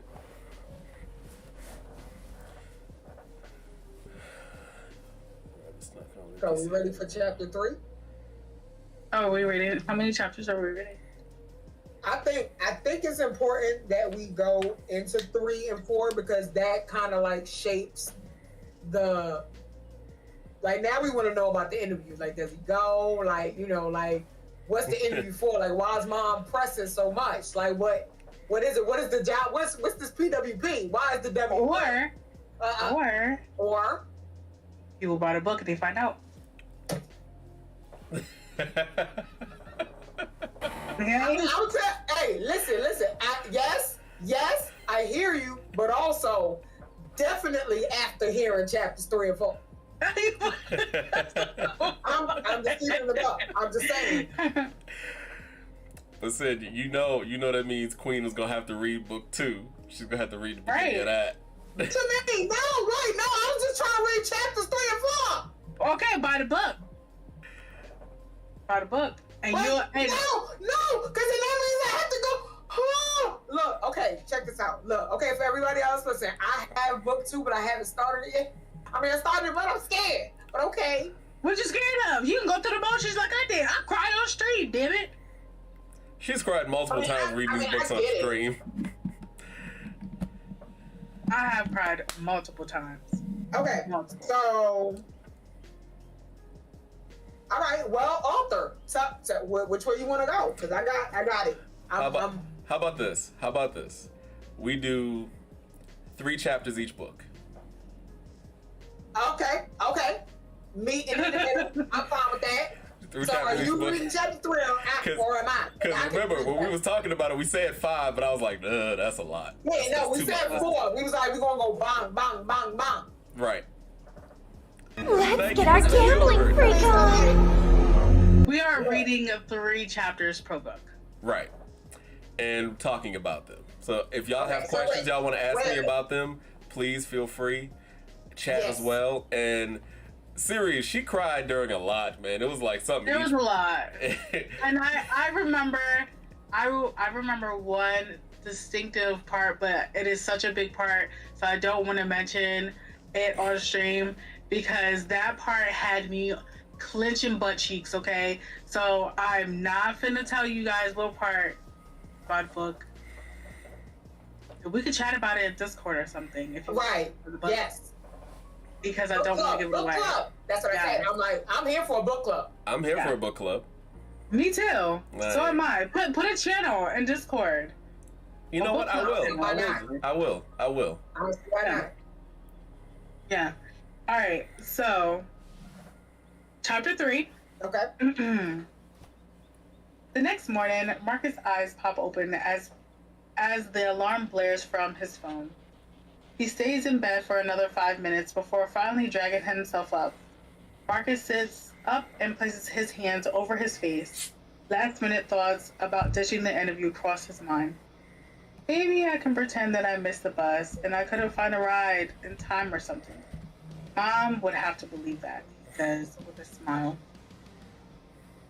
He opens the bedroom door to walk into the hall and finds his clothes hanging off the banister. He also sees a note attached to the hangers and pulls it off to read it. Dear Firstborn, I can't begin to fathom how proud I am of the man you have the potential to become. I know you'll do great on this interview and make me and Monica very happy. We have so much faith in you. I've left the keys to my car on the kitchen table.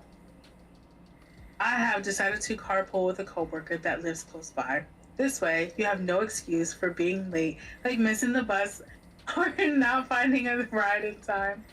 I love you, my son. Make me proud, the note reads. He smiles. His smile channels itself into a disgruntled frown at the realization that she got him again. When reading the note, he decides to just give up on trying to get out of this and starts to face the inevitable. I can never say that word correctly. It looks like I better get ready, he says, checking the time on his phone. He gets dressed and raises the fridge for a quick breakfast, eliminating after closing the fridge door to see the calendars that his mom had made. There was already a check mark on today's date. He rolls his eyes, grabs the keys, and then heads out of the door. He walks to the driveway and looks at his mom's car. Her beautiful crimson colored hover car. She never told us how much she would make from her missions, but always had to splurge when she got paid. This was what she bought upon returning last year. He clicks the button on the keys as the driver door lifts up and gets in as the door closes automatically after.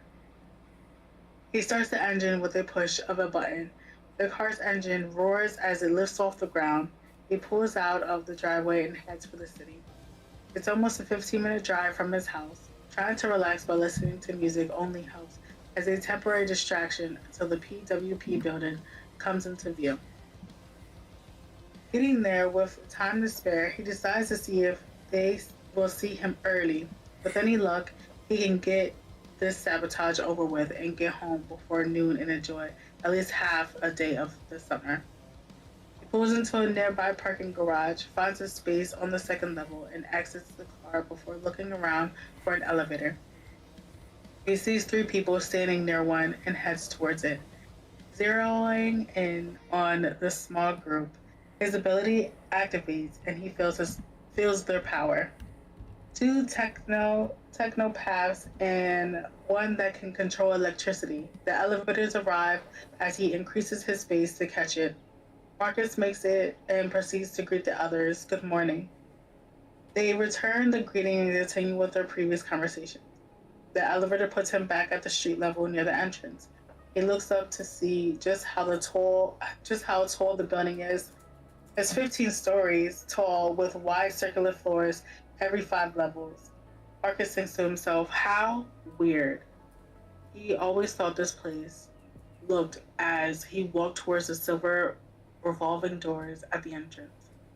He puts his hand out to push the door but stops. His ability locks in on something inside. This building is filled with powers, but for some reason he can only focus on this one. He knows this ability is familiar. It's the power of invisibility that he felt last night. He doesn't know for sure if it's the exact same one, but he feels it in his gut. It's the same person from last night, he whispers to himself. He collects himself and continues inside as he notices more people coming in behind him. He still feels it right next to him. He tries to keep his cool. Marcus looks around to get a good look at this lobby. This is the first time he's ever been in the building. The area is huge and the walls are high. You can even see your reflection in the marble floors. He pretends to yawn and swing his arms outwards in the direction he feels the presence, but nothing. He didn't sense movement. Are they intangible? He thought to himself. No, I would have felt that power from them as well. He begins to have a mild panic attack while walking towards the receptionist. He contemplates more scenarios in his mind as he slowly makes his way towards the front desk with the presence still right next to him. Are my powers out of whack because all the powers here in this building? I mean, it could be. I've never been around so many power users at once before. Or could it just be because I'm stressing out over this interview? Sir, can I help you? The receptionist asks as she brings him from his thought. Oh, yes. I'm sorry, I have an interview. My name is Marcus Samuels. He types in his name while asking if Marcus is spelled with a K or a C. He responds and she pulls up his appointment. She prints him out a visitor's badge and points him to the elevator. Your interview will be held in the room on the 15th floor, sir. Good luck, she says with a smile. Marcus thanks her and heads towards the elevator. As he gets on the elevator, he feels the presence that was next to him stay on the first floor. He feels somewhat relieved as his as he heads up towards the 14th floor, 15th floor. He notices the elevator buttons only go up to the 14th floor. He pushes the button and decides to figure it out when he gets to the top. The elevator stops at the 8th floor, and a light-skinned man gets on. He's wearing khaki slacks, a white dress shirt, and a blue tie. Marcus feels his power and his genius-level intelligence. The guy starts to eat an apple, crunching loudly in Marcus' ear. It starts to feel like the elevator is taking forever to get to his destination. The guy finally turns and introduces himself after noticing Marcus' visitor pass. So taking a tour, or are you here for business? The guy says. Oh, I'm here for an interview. My name is Marcus Samuels, he says as he extends his hand for a shake. Harvey Coleman, nice to meet you, he says while completing the handshake. So what do you do here? Marcus asks. I'm the resident Mr. Fix-It, he says. You mean like computers and stuff? Do you work in IT or engineering? Marcus asks. No, I mean everything. I work out plans and strategies for this company, how to make money, save it, where it goes, what supplies we need, what we don't need, etc. Harvey says proudly. The elevator finally stops and the doors open on the 14th floor. They exit together. I basically take whatever we have and find a place for it, whether it's supplies, information, or even personal, like you might be. I'm basically the brains behind the whole operation, he says. Marcus is surprised to know that someone could take on many responsibilities. He feels like even more of a loser standing in Harvey's presence, seeing the look in his eyes for the love that he has for his job has a weird effect on Marcus. It's almost like a feeling of inspiration. He glances at a nearby clock and realizes he only has a few minutes before his interview. Harvey picks up his clock, watching, and politely takes the hint. He cuts the conversation short and gives Marcus a good look handshake. You'll do great, man. Just relax. The boss will take some getting used to, but he's really a great guy. Weird as all hell, but a great guy nonetheless, he says with a friendly chuckle. Marcus thanks him and they part ways. As they walk apart from each other, Marcus can't help but think about what a nice guy Harvey is. His back turned from walking in the other direction, he doesn't notice Harvey walking near an intern holding a cup of coffee and a donut. He places his half-eaten apple in the intern's half-full coffee cup and takes his donut while continuing on his way down the hall. Harvey begins to brandish a smug grin as he takes a bite of the donut and turns the corner.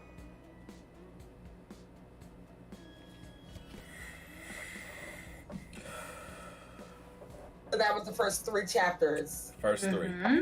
First 3. Book one. Yeah. Book one. There got any questions, comments, concerns? Different.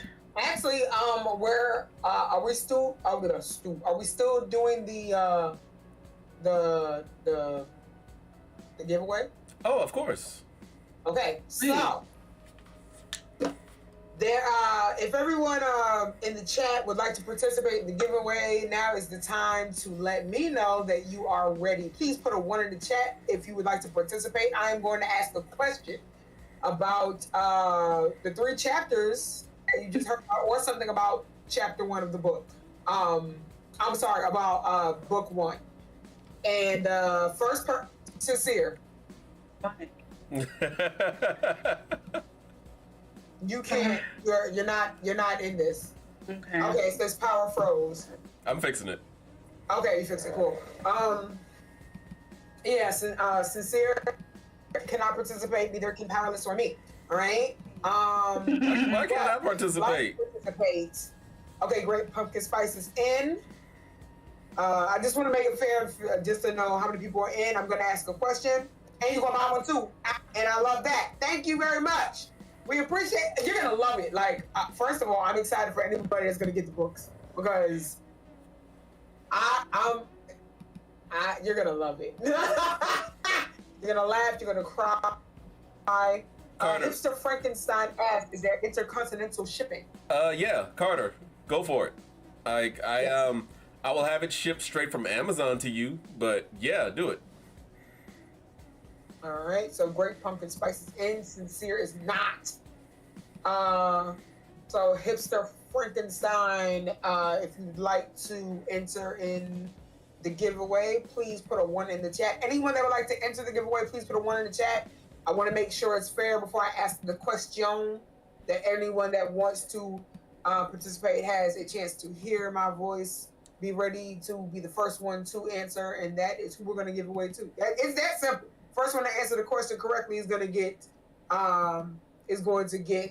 the giveaway item. So, all right. So right now we have the Great Pumpkin Spice and Hipster Frankenstein. If you want to wait, well, yeah, okay. Hipster Frankenstein is in. Anyone else in? Powerless. This will be for just the first book. What we're gonna do is she's gonna read a chapter from the book, and then you'll get more as the giveaway goes on. So after they read book 2, then you'll have a chance to win book 1 and 2. And then after book 3, book 1, 2, and 3, and then so on until we get to book 5. Ooh. Okay, I am in. All right. Great Pumpkin Spice and Hipster Frankenstein, you two are the only two in the chat. Fair enough. That's cool. Only ones entered. The question is, what year did Marcus meet his best friend?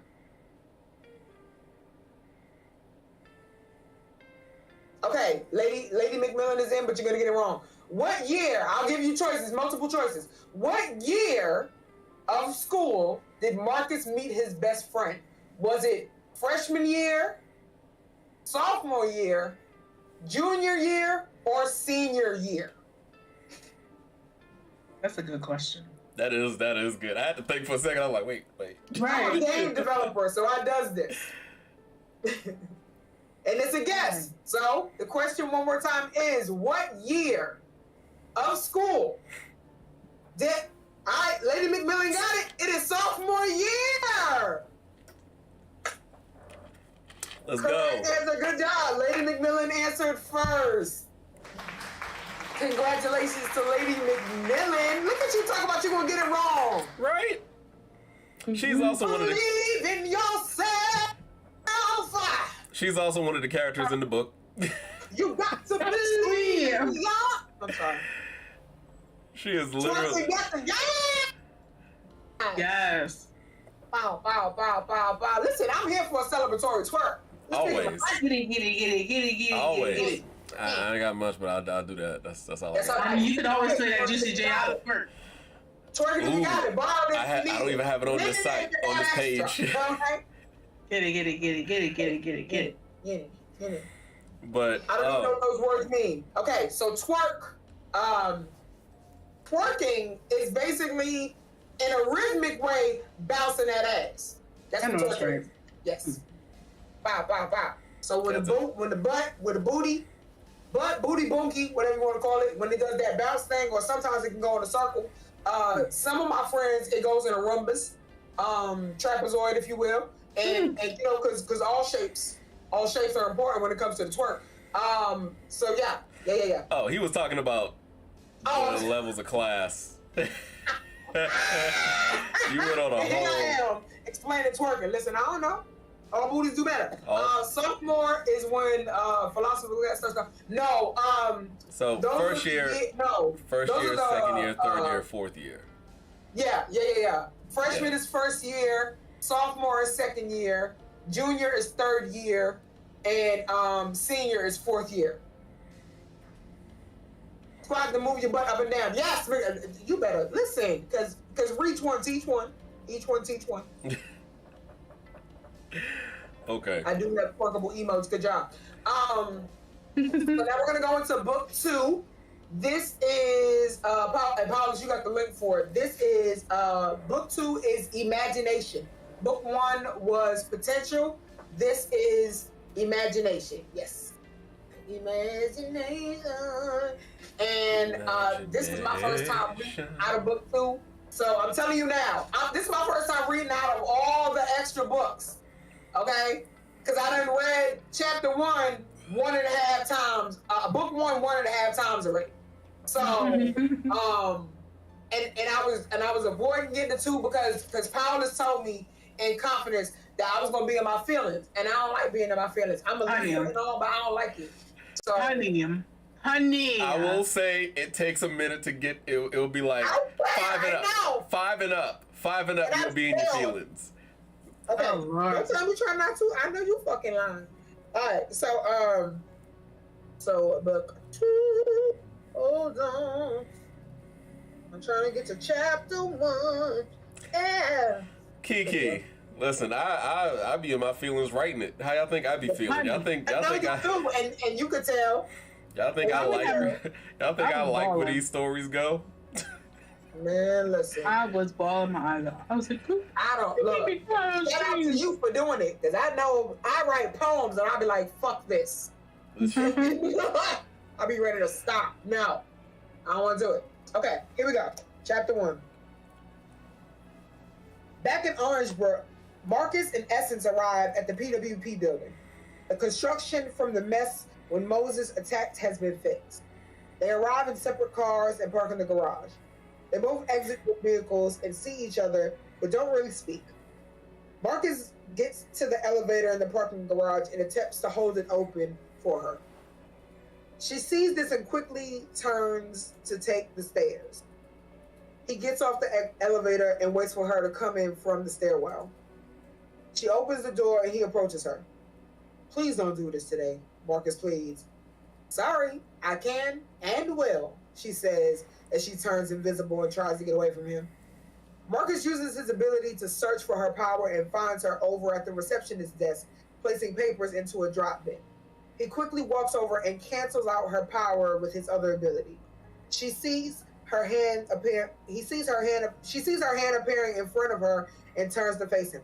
Stop that, she says quickly before walking away from him. Not until you talk to me, he demands as he follows her. Essence stops and turns around. Marcus, I don't have time for this shit right now. I have to see Harvey about something really important, so please, not today, she says before calling the elevator and getting on. Fine, he says while Essence prevents him from entering by gently pushing him out.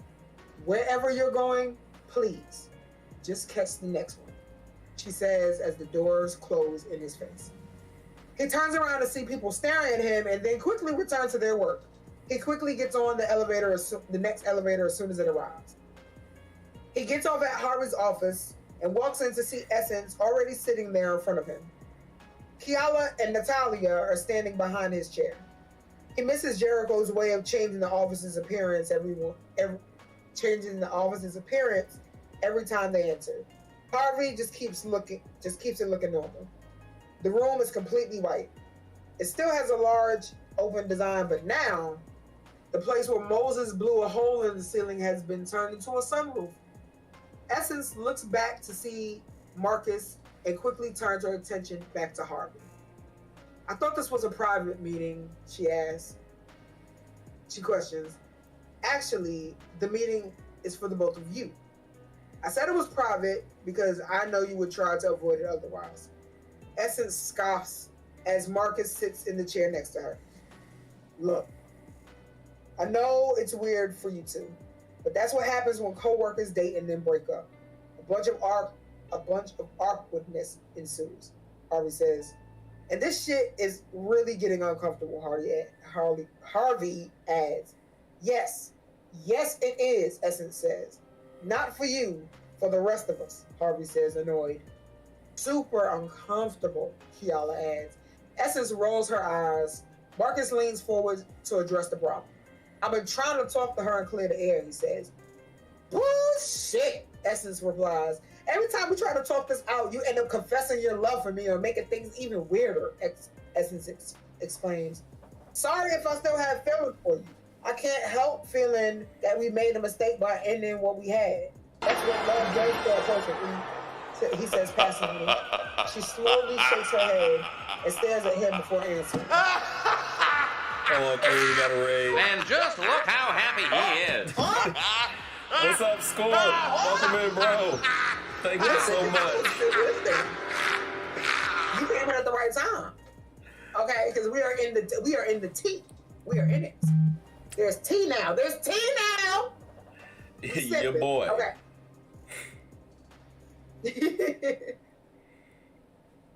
What the fuck are you talking about? You broke up with me, she yells at him. All I said was, hey, if you want, you can leave some of your stuff in my place since we spent more time there. And then you went on a rant about how I'm trying to emasculate you. Besides, you didn't care about getting back together until you found out that I was dating someone else, she adds. Yeah, that happened pretty fast, Marcus replies sarcastically. What? Are you accusing me of cheating now? She asks angrily. Enough, Harvey says and slams his hand on the desk. I didn't bring you two in here for you to air out your damn dirty laundry. No one cares or wants to know what you do outside of work, he finishes. Kiala and Natalia slowly raise their hands. Put your goddamn hands down, he tells them as he rests his head in his left hand. I brought you both in here because there's an assignment, Harvey says. Whatever it is, I'll take it solo, Essence says. No dice. This mission calls for both of you, Harvey replies. He stands up and walks to the front of his desk and leans back on it. So, as you all know, Moses is finally getting a day for his execution. It's been a long time coming, but it's finally done. Now, while that chapter of our life is closed, another one is opening, he says. What do you mean? Marcus asks. I received an assignment today from the main PWP embassy. We are to send our 2 top field agents. It didn't say anything else besides where to go, but it has to be dire, he added. Essence scoffs at Marcus being the second top agent. Kind of wishing Wendell was here to go instead, she says under her breath. Yeah, whatever. So when do we have to be there? Marcus asks. Tomorrow. You're going to have to leave today. It's in North Carolina. And take a company car since you two are going to be on the clock the entire time you're there, Harvey says. But that means we have to ride together. Why can't we take 2 separate cars? Essence says. Because I said so. Now go home, pack, and leave. Here's where you'll be staying and a gas card for the car. Have lots and lots of fun, Harvey says with a smile. Essence stands and snatches the papers out of his hand as she barges out of his office with Marcus following shortly after. You know good and well we have enough company cars for them to take 2 separate ones. The plan with Fireballs, Natalia says. They need to work out whatever problems they have. This will be good for them, Harvey says as he walks back to his seat.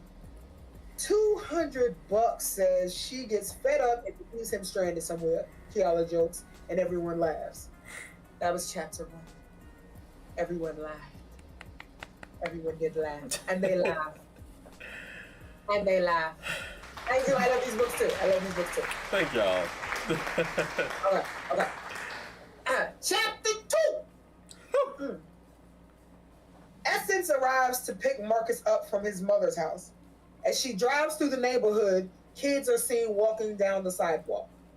Essence pulls into the driveway and parks next to Elise's car. Essence was more excited about seeing Marcus's sister, Monica, and his mother, Elise. Being retired from the CIA, Elise had so much knowledge to share with Essence, and Monica was the sister that she always wanted. As Essence gets out, she notices silhouettes of Marcus and his family in the house through the closed blinds. She makes her way to the front door and proceeds to ring the doorbell. Monica answers the door a few seconds later. Essence! Monica yells as she quickly hugs her. Essence returns the hug and says, Monica, how you been? Marcus diverts his attention from them. He locks eyes with his mother and she gives him a shrug. Hey, Essence, Elise says as she walks over to greet her too. Marcus shakes his head and goes to get his backpack, his pack bag. Essence and Elise share a quick hug. Elise pulls back and holds Essence as she looks at her. I know I've said this a lot, but I really wish you and Marcus worked out, Elise says. Yeah, I know, but what's done is done, you know, Essence replies. Elise releases her and leads them back into the living room. Would you like something to eat or drink? Elise asks. Oh, no thanks, ma'am. We really have to get on the road soon, Essence answers. As Marcus is gathering his bag, his friend Emma from New Zealand appears behind him in her astral form. He turns and jumps back, accidentally throwing his open bag into the air. His clothing scattering across the space behind him. Do you have to scare the shit out of me every time you visit? As he kneels down to put his loose clothing back in his bag, Emma smirks. Not every time, just for most of them, she says. So, she's already here? Are you sure you're going to be okay? She asks as she floats over his head, watching him repack. Marcus takes a deep breath. She is downstairs right now, and no, I think I'm going to have to do something drastic to get her back, Marcus says. Or, and hear me out on this, you could move on, Emma says. Marcus finishes packing and zips his bag. You know why I can't do that. She's the one. Remember the vision you gave me? It was her. And there were fireworks and shit. This has to count for something, right? He asked. I've told you 100 times. I can't see those visions. If I can't say if it was really her or not. Plus, you said you couldn't make her out clearly. What if it was just someone that looked like her? She responds. Marcus stops what he's doing and looks at Emma. Her long braids are flowing in the air. Her eyes are completely white in astral form, but Marcus can still read her expressions. How many people have you seen that look like Essie? He asks. Emma thinks to herself. Well, okay, true, but don't go and do anything stupid. It was your fault you two broke up anyway, and she seems really happy now, she says. Marcus glares at her. Wait a minute. Are you two still hanging out? He questions. I mean, yeah, you practically forced us to start talking when you two got together, she says defensively. Because you're one of my best friends, but when you're supposed to stop. Are you talking to Ariel too? He asked. She's dead, Emma replies. Not my point. Hey, Essence and I have a lot in common, and I need other women to talk to about stuff. Women stuff, she explains. What about Monica? He questions as he packs a bag with random items. Too young, she answers. Well then, what about my mom? He asks. Too old. Plus, she kind of scares me, Emma says. I knew my mom and Monica were still talking to her, but I thought I at least had you in my corner. Why is everyone against me? Marcus asks with a sigh as he zips his book bag. Just because someone doesn't agree with you doesn't mean they're against you, Marcus, Emma says sternly. Marcus holds his head down. I know. It's just, I don't know what to do next. She was supposed to be it. I saw the life my mom always talked about for me. Finish school, get a good high-paying job, and settle down with someone you love. And then we broke up. That kind of threw everything out of order for me, he explains. Yeah, I get that. But you do know it was your fault, right? She questions. Marcus let out a slight chuckle. I have to go. I appreciate you coming to see me off, friend. He says. Anything for you, bestie number 2, she says as she starts to float towards the ceiling. Funny, Marcus says, throwing his book bag over his shoulder. Good luck on your mission and have fun, and no sabotaging relationships, she adds before completely disappearing. Yeah, right. He says that he lifts his other bag and leaves his room. Marcus is heard clambering down the stairs with his bags. He enters the living room with two bags. Okay, I'm ready. Let's go, Marcus demands. He sees Essence on the couch, laughing with his mom and Monica. Yes, sir, she says sarcastically while getting up. Elise and Monica laugh as Marcus rolls his eyes. You should visit more often, E, Monica says. Essence notices Marcus's grip tightening on his luggage. I think it might be better if you just come over to my place, Essence responds. Be better if you didn't talk to her at all, Marcus mutters under his breath. What? Essence asks. I said we have to get on the road. We shouldn't be late, he says. Well, I was waiting for you. And since you're in such a hurry, you take the first 2 hours of the drive, she says while tossing him the car keys. He barely catches them with his already full hands. Essence hugs Elise and Monica tightly before leaving. Marcus hesitates but follows suit and gives them even tighter hugs and adds kisses on their cheeks. Be safe, Marcus, Elise says. Yeah, what she said, Monica asks. He nods and gives them a smile as he leaves. Marcus gets to the driveway and sees the dark blue car they had to drive. He walks over to the company car and throws his bags in the back seat. He gets in the driver's side and sees Essence texting and giggling on her phone. Is that him? Marcus asks.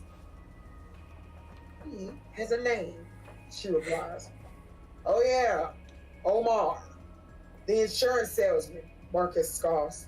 I still can't wrap my head around the fact that you're dating the guy that sells our insurance, Marcus cruelly jokes. Well, he's a big step up from the last jackass I was dating, Essence replies quickly. Marcus doesn't have a response, so he just ignores her. Mind if I listen to my music while I drive? Marcus asks. Knock yourself out, she says while only briefly taking her attention off of her phone. Marcus hooks his phone up to the car stereo and starts playing love songs about getting back with your ex. Marcus starts the car and drives off. After a few miles, Essence noticed the context of all the songs. Marcus? Are all these songs about getting back with your ex? She asks. Marcus just smiles as he continues to drive. I'm not doing this with you. I'm taking a nap. Wake me when it's my turn to drive, Essence says as she reclines her seat and turns to the right. Try not to dream about me too hard, Marcus jokes. Fuck you, Marcus, Essence says as she tries to go to sleep. And that was chapter 2. And that was chapter 2. Listen. The both of y'all have such great inflection for these characters. I've been over here trying to hold back like tears as the both of y'all read. Wow, we trying to see that shit. It is really just to have people just actually like what I put out there. Like I said, and you know it's not bullshit because my face on screen. Exactly. Like, and y'all know I'm not one of those people that like. I don't care if it's like ever famous. Like the fact that people love it, even people I know, just makes me so happy. That is it. Like I'm not doing any of this to be famous. I'm doing this because I love doing it. So the fact that it's popular, even in our group and certain aspects and stuff like that, that's really all I need. Like I feel like a celebrity because y'all make me feel that way. You are a celebrity. You're famous. You are famous. And listen, I love you, but I'm trying to get back to this tea. So listen, chapter 3. Okay, because they good books. Like y'all, like I know y'all want to know what, like, because they driving for hours. Okay? Like, North Carolina, let me tell you something. Lady Macmillan. North Carolina is a long, short drive. Okay? And if you in the car with someone and y'all got static, it's a long ride. That's a long ride. Oh I've done it before. Oh my God. Lady Macmillan has literally forced me to sign books like every time. Yeah. I want my 5th book to be signed too. Oh. Yeah, my sister. I definitely got y'all. I got my signature. Okay, chapter 3.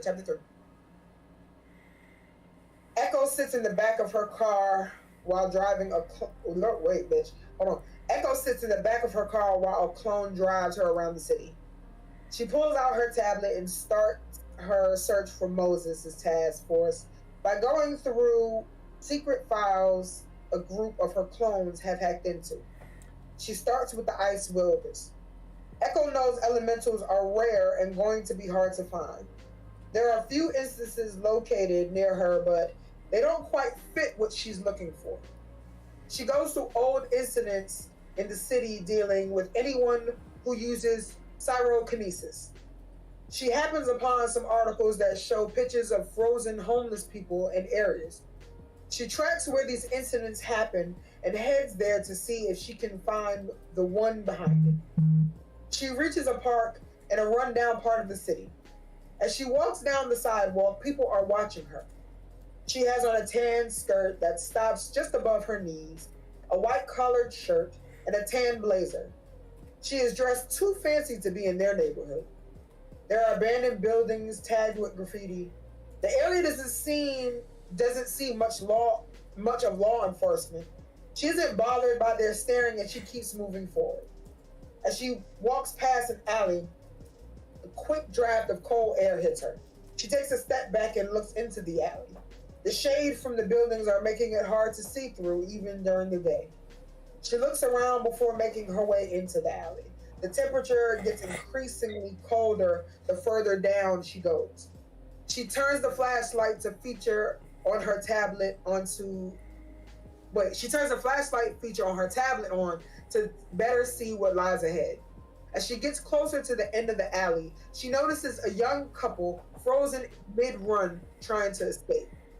She studies the couple and realizes that they are dead.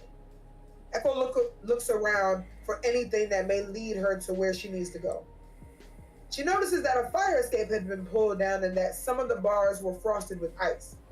So Echo decides to climb up the fire escape herself instead of waiting for a clone to come and do it. Before she gets to the top, she sees an icy mist flowing over the edge. She cautiously climbs over the ledge to the roof of the building.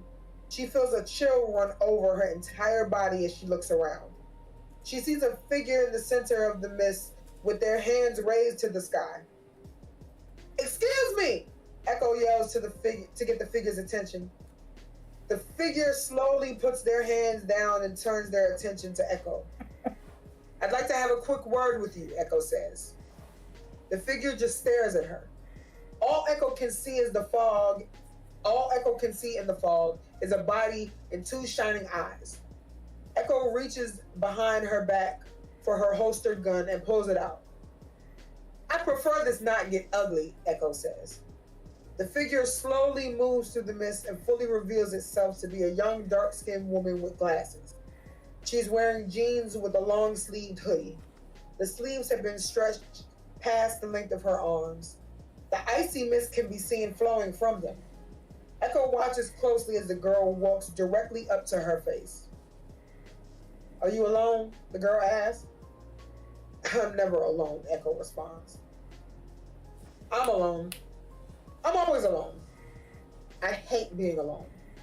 And because I'm an elemental, the police are afraid of me. So I just do what I want," the girl says. "Is that why you killed those people?" Echo questions. "Which ones?" the girl asks as she slowly backs up. "I'm referring to the two people frozen at the bottom of this building. Are there more?" Echo asks. "Yes. I've killed a lot of people," the girl says as she puts on the devilish grin. "That's precious," Echo says. The girl sees that Echo isn't even startled. "I told you I killed a lot of people. You're not even going to scream or run away from me?" the girl asks. "Why would I? I racked up quite the body count myself," Echo says with a smile.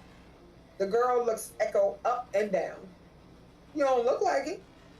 "How many people have you killed?" the girl asks. Echo grins. "How about a wager first?" Echo asks. "Wager? What kind?" the girl questions. "We each tell our kill counts. Whoever has the highest wins, and the loser has to do whatever the winner says." "How does that sound?" Echo says. "So if I win, you have to be my friend forever?" "And how do I know you won't lie?" the girl asks with a wild smile. "If you win, then yes." "And how do I know you won't?" Echo replies. "Good point." "Okay, deal. I've killed 27 people," the girl says proudly. "Wow, double digits. Cute. My number is 1,274 to date," Echo exclaims. "My name is Monique, and I pledge my life to you," the girl says, staring at Echo. Echo awkwardly smiles back. "Yeah, right," she says. "Since we'll be together, can we be best friends? Can we call each other funny names like friends do?" Monique says as she leaps forward, locking her arms around Echo's waist. This instantly angers Echo. "Your nickname will be 1,275 if you don't let go of me," Echo says sternly. Monique slowly lets go. Echo fixes her clothing. So what now? Monique asks. Well, I didn't expect recruiting you to be so easy. We have to make a few stops. I've got my driver waiting for us. Come, Echo says while walking to the fire escape. Monique takes a deep breath and smiles a huge grin. Yes, Echo, Monique says, running after her. Echo and Monique leave from the dilapidated part from the dilapidated part of the city to find the next member of the task force. Monique pesters Echo even further on the drive. They quickly reach a more upkept part of the city. There are cafes, a yoga studio, a gym, and an organic grocery store on the street they pull onto. They park near the gym.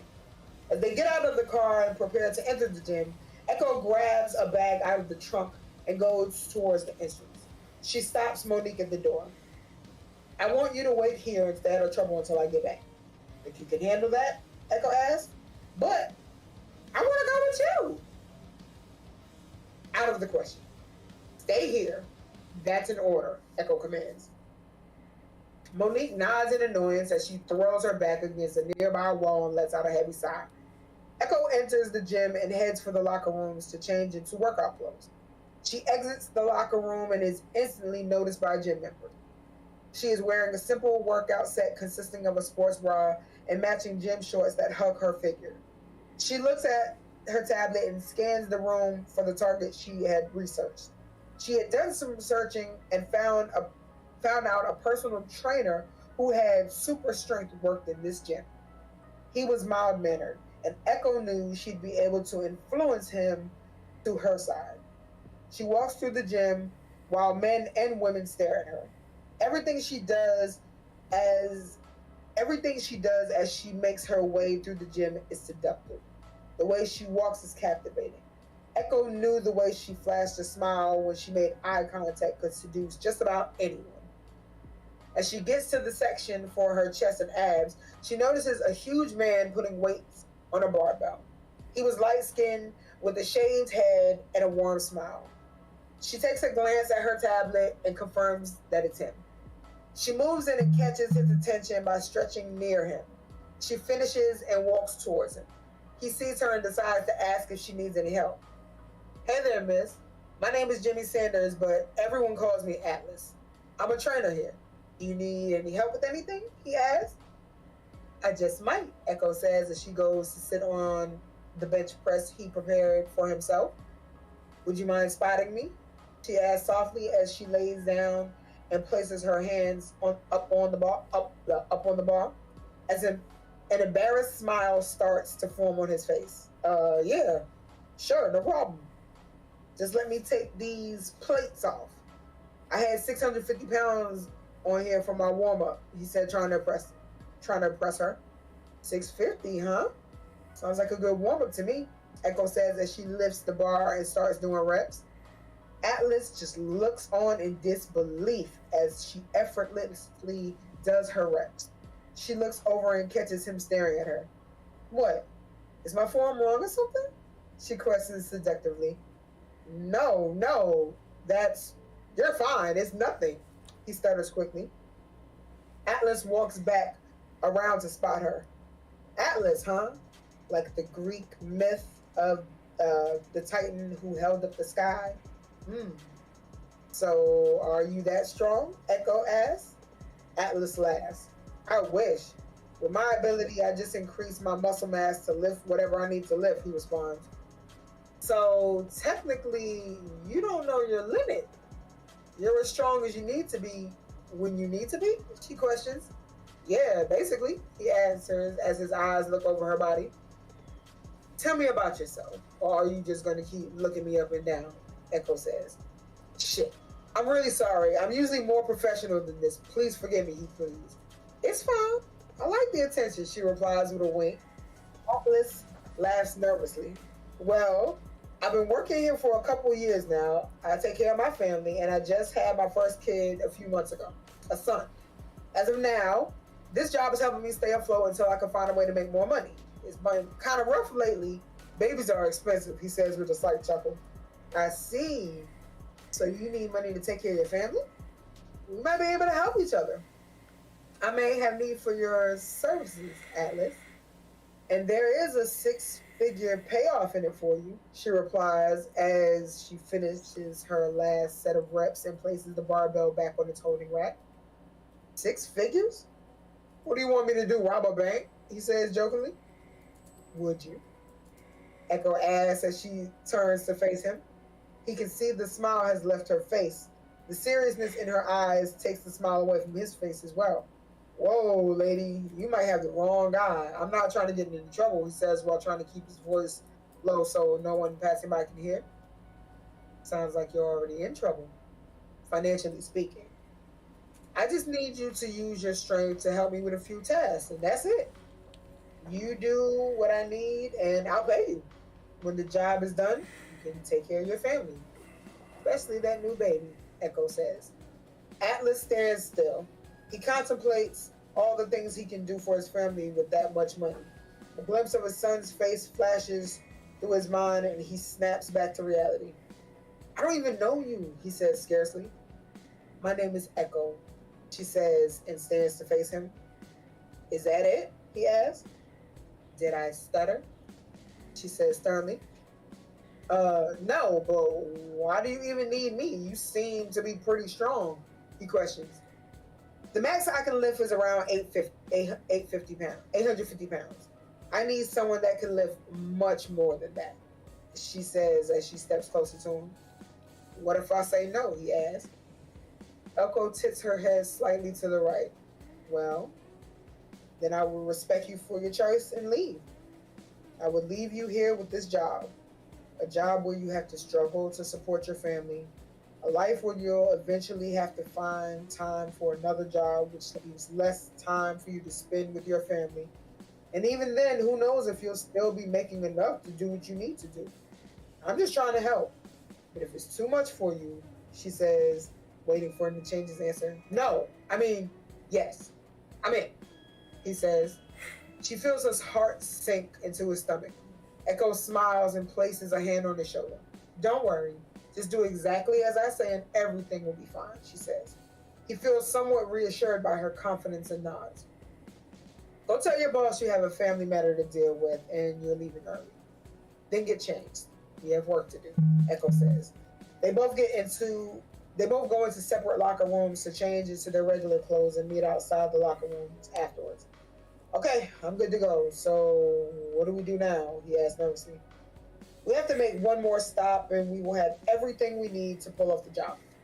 Follow me, Echo says as she heads towards the exit with Atlas following her. Hey, we aren't really robbing a bank though, are we? He asks, Echo chuckling. Oh no, nothing like that, she says.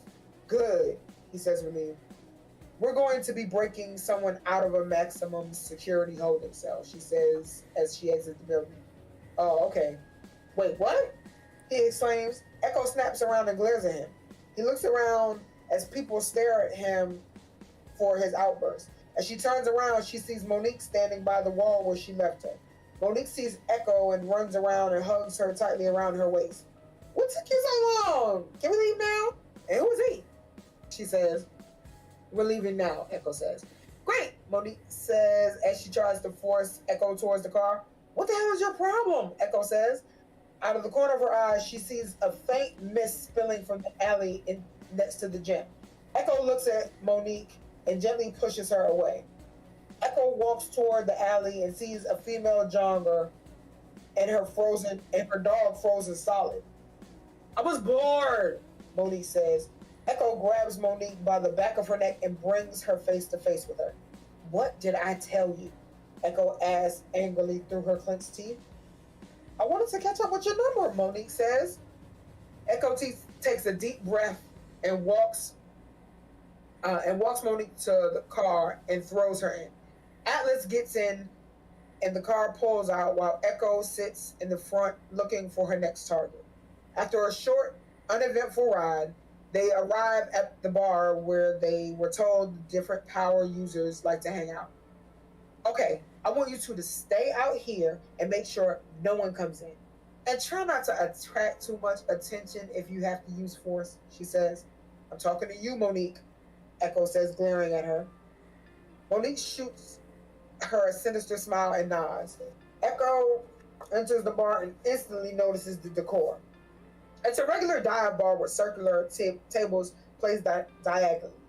The lights are low, but there's a stage with the spotlight set on the beautiful dark-skinned woman in the middle of a song. Echo walks over to the bartender to order a drink. Hey, White Russian, double the vodka, she says. The bartender doesn't budge. He doesn't even notice her. In fact, his eyes are smoky white. She snaps her fingers in front of his face to get his attention. She notices that he is swaying slightly from side to side. She looks around to see everyone else in the bar doing the same. Echo then turns her attention to the woman singing. She focuses on hearing her words and it relaxes her. Echo knew exactly what this was. These signs all lead to the power of persuasion, just like Moses wanted. Echo walks out behind the bar to make her own drink. As she does, she can't help but feel drawn to the woman's voice. Shortly after the song is over, everyone begins to snap back to normal. An announcer walks over to the mic and says, "All right, everyone, let's give it up for Bait." The bar roars with applause from the crowd. Echo's eyes follow her off stage. She walks through the small crowd to catch Bait in that back hall checking her makeup in a hand mirror. The announcer walks past Echo towards her. She is wearing pre-cut blue jeans, a graphic t-shirt, and sneakers. She has large brown eyes and long black hair straightened just past her shoulders. "Hey, great set tonight, Abigail," he says while handing her an envelope. "Always is," she replies as she opens the envelope and flips through the money inside. "So, where's your manager? I didn't see him out there tonight. Don't think I've ever seen you two apart," the announcer questions. "Distant for a while. Needed some mean time," she replied. Cool. Well, I'm gonna head back. Let me know if you need anything," the announcer states before leaving. Echo walks closer to get her attention.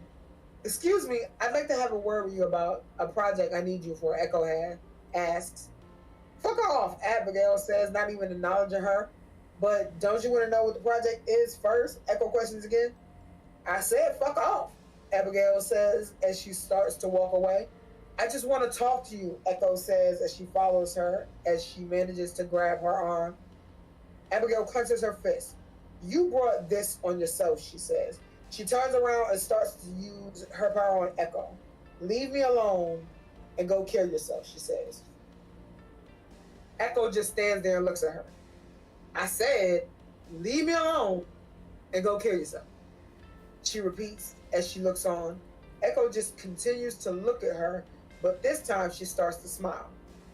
"Why aren't you doing what I told you to do?" Abigail questions. "First off, hive mind. Second, you don't have the skill to fully control someone like me. Your power is auditory, and I have like so many voices in my head, so I mainly read lips anyway," Echo explains as she releases her arm. "So, are you ready to hear me out about my project?" Echo questions. "But I just tried to kill you," Abigail says awkwardly. "I know, you didn't even hesitate. That is exactly the type of mentality I'm looking for," Echo replies. "Are you evil? Because I'm getting sort of an evil vibe from you," Abigail says. "Is that a deal breaker?" Echo asks. "Not necessarily, but what am I getting out of this?" Abigail asks. "Whatever you want, kid," Echo answers. "I want money," Abigail says. "Then you will get money." "Do we have a deal?" Echo says with her hand open. After a second of hesitation, Abigail shakes her hand, and as they leave the bar, Echo sees Monique sitting on the ground and Atlas leaning against the wall outside. "No trouble, I assume?" Echo inquires. "She tried to ice an old lady," Atlas says. Echo stares at Monique. "You, car, now," Echo yells at her. Atlas and Abigail follow suit as the car pulls off. And that was chapter 3. And that was chapter 3. Yes, and that was chapter 3 of book 2.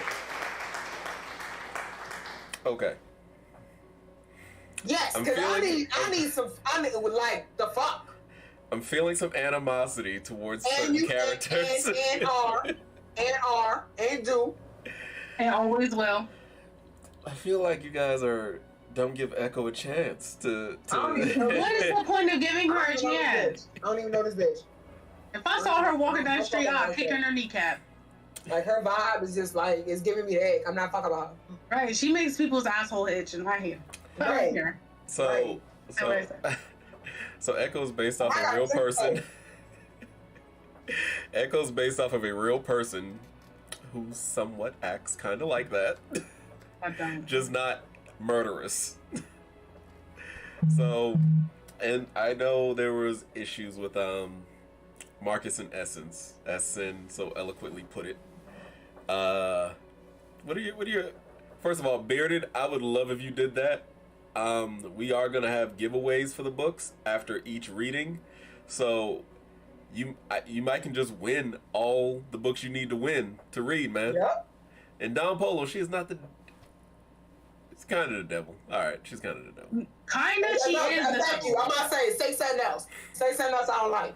I will say this: it was my dream to write the perfect. I'm gonna toot my own horn on this. I wrote a perfect woman villain, black woman villain. Like, yes, you did. Yes, you did. Like, I'm here for it. and her character, once again, has nothing to do with her race. She believes she is right. She's just one of those characters that there's nothing else matters besides what she knows, because sometimes she's right. Don't care. Don't care. Listen, a broke is right twice a day. Right. Yeah. I don't mean I'm gonna send my appointments to that shit. Say that.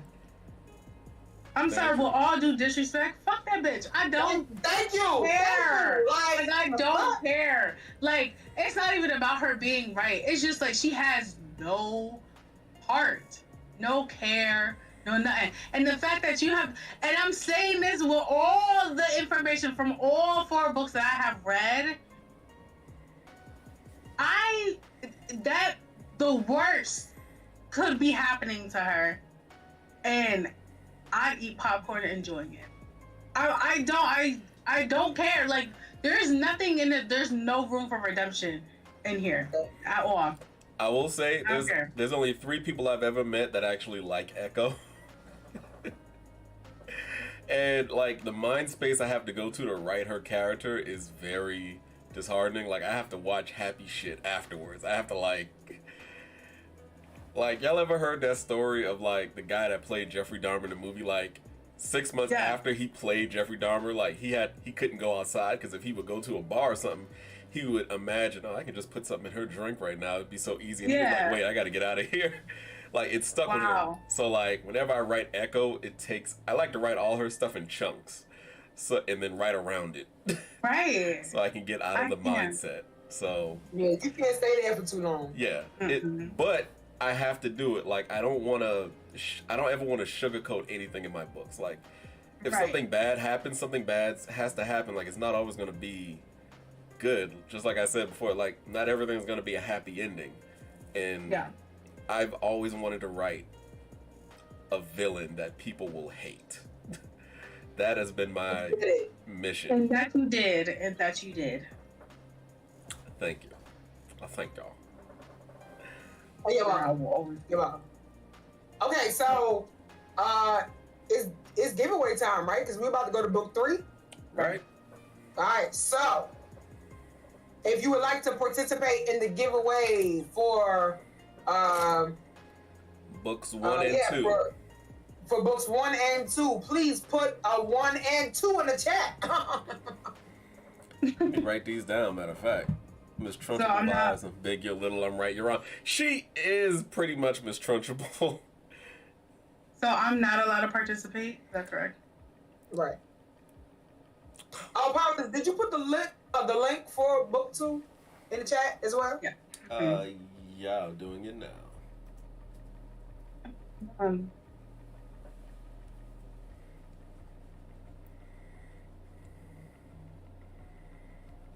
Make sure I have these down. I've been listing them in my Discordia as well.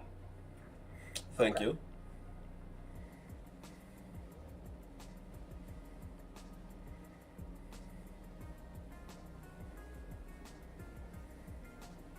Or do you need book 1 and 2, the link to them?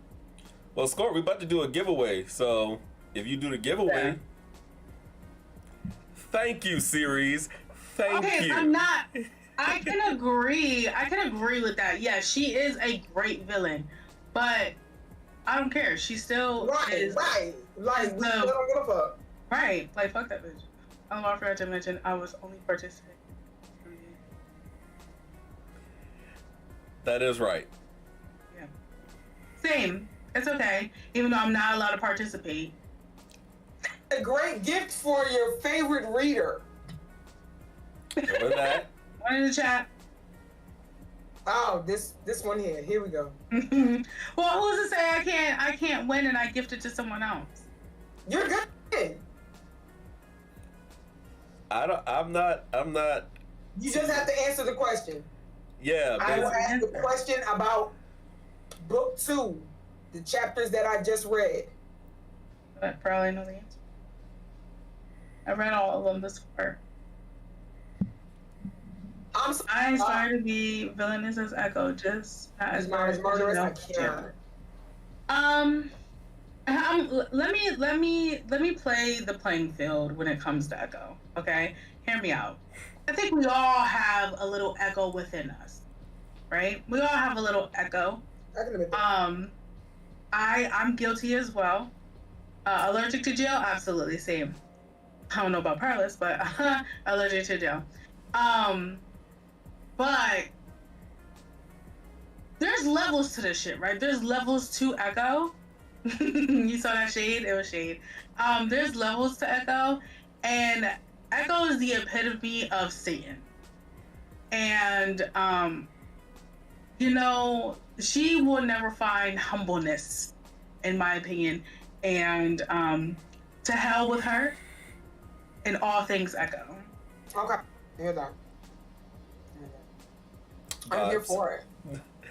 All right, so if you want to participate, put a 1 in the chat. No, put a 2. Sorry, put a 2 in the chat if you want to participate. So Scorp, I know you're playing, but if you put a 2, good. If you can't because your hands are busy, I got you.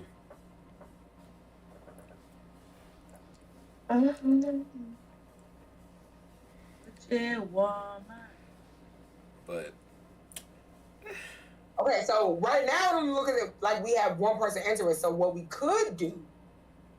Okay, Scorp is entering. Is anyone else entering? Because otherwise it's just gonna go to Scorp. Matter of fact, Okay, don't put it to 2. You have to put 2 in chat. Don Paul. Okay. Don Polo's gonna be in it. All right. And it's the first person to answer the question.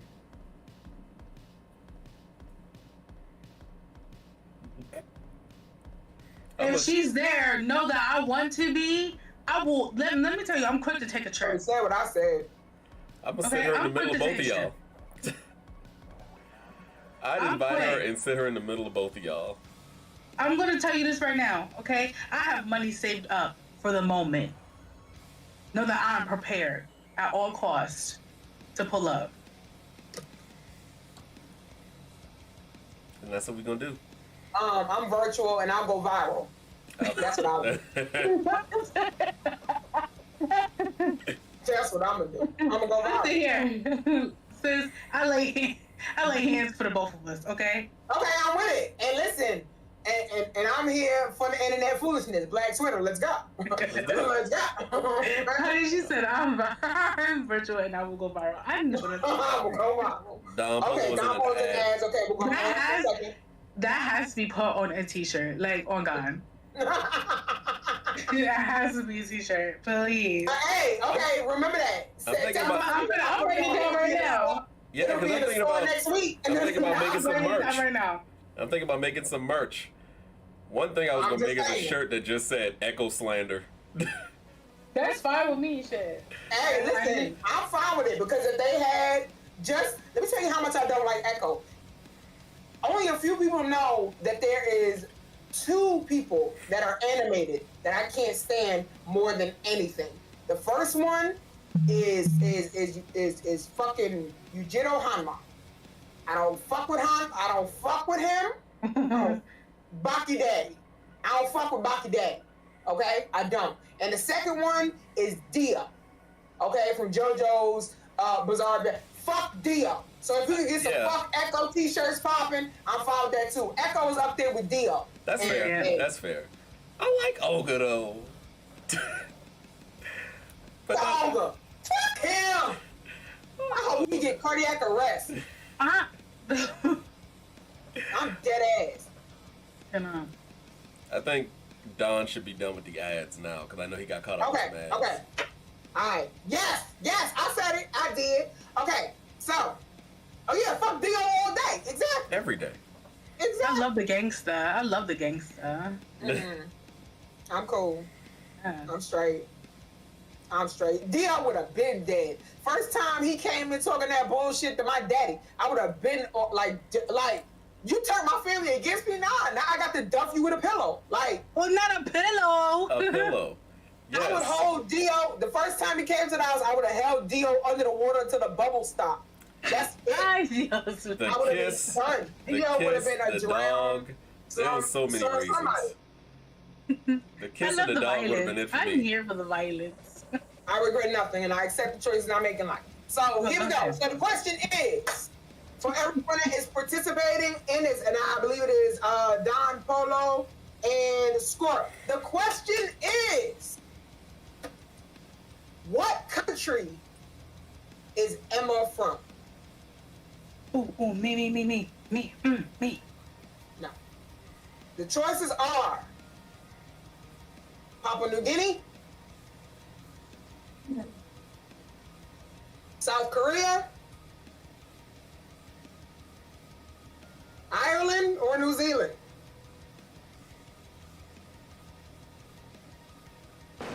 Ladies and gentlemen, the royal charge. Question is, where is Emma from? What country is Emma from? I know. What's up, zombie? I forgot about that. My turn. All right, Scorp said Ireland. Don Polo said D. The answer was D. It was New Zealand. Don Polo, you won. Congratulations. You have just secured books 1 and 2 from the Powerless series. You will not be disappointed, but you will be pissed the fuck off. Yeah. Okay? Yeah. So you won't be mad, but you won't be disappointed. Yeah. All right. I will have to say that Queen and I are not responsible for people's high blood pressure. You can send that bill to Powerless. Thank you, Sincere. Thank you for that disclaimer. Yes. You're welcome. That's fair. I agree with that. That's fair. And we will be working on a book club. Me, Sin, Queen, we will be trying to put something together. So when y'all get the books, if y'all get it ahead of time and read, we will be trying to read together. Because this gives me life. Because I do have 5 more until the series is finished. So. And we got shit to fight about. We got shit to argue about. That's it. Yes, we do. We got enough to argue about. Yeah. Okay. So that will be it. Okay. Any questions y'all want to ask me about book 2? Anything y'all want to say? Yes. Go for it. Yes. No, you know what, Sincere, you ask, because you're so cozy. I'm gonna let you ask yours first, because mine is ignorant. Please. Questions about book 2? Yeah. I don't have any questions right now. Okay. So go ahead, Queen. Feel free. Get ignorant.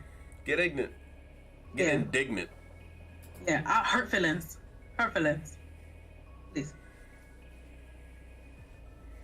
Hey, you want me to get ignorant? That's what you're telling me? Oh, okay, my bad. I was on now. I was thinking about something else. So what I would like to know is, when it came down to you writing about Marcus's feelings and just how much he kept being reminded that it was his fault, that it was his, it's on you, Marcus. But you did do it, you did. What made you want to, display that specifically? Because I asked that question because one of the things that you are doing, and one of the things that you want to aim to do with your writing, is get out of certain stereotypes. But as we spoke about, certain stereotypes do happen. I just want to know, why did you make that decision Was it a real life decision that made you say, okay, well, he's the one that fucked up, or did you want to just add that element in because it's something that we're used to hearing? I added that element in, not even because it's something we're used to hearing, because it's actual situation that happened. Okay. And I wanted it to show that the way life sometimes works out, it can be shitty in the beginning, but it could be towards a better means, towards something better. And the way they broke up, I wanted to be such the stupidest thing I ever heard, because the way he broke up with her was the way a friend of mine broke up with his girlfriend. And I just wanted to be the most ignorant, like it was the most ignorant thing I ever heard. And I just remember sitting on the couch in my old apartment as my friend told me this. It wasn't like she ran around telling. No. She was good. She was good with her life. She was upset, but he was telling me what happened. And for him to recall a story and just looking at him like, you stupid motherfucker, what? Like, are you, wait, okay. You're telling me this from your mouth that this happened. Okay, yeah, you're stupid. So that was the situation I wanted to put in the book. Because it was so unrealistic that no one would ever believe it happened. That's for putting that on me as a character. Oh, no problem. Absolutely. Because me and you have both made stupid decisions in relationships, but watching yours is like TV to me. So I had to. Like, there was no one else I could put it on. I had to make it you. Yeah, it had to be. But yeah, Queen, that was it. It was a real life situation. And like I said, there are some stereotypes you can't get away from. Like I said, the majority of things I fabricated were just the sci-fi parts. A lot of the situations that happened and interactions between people happened. I just added a sci-fi twist to it.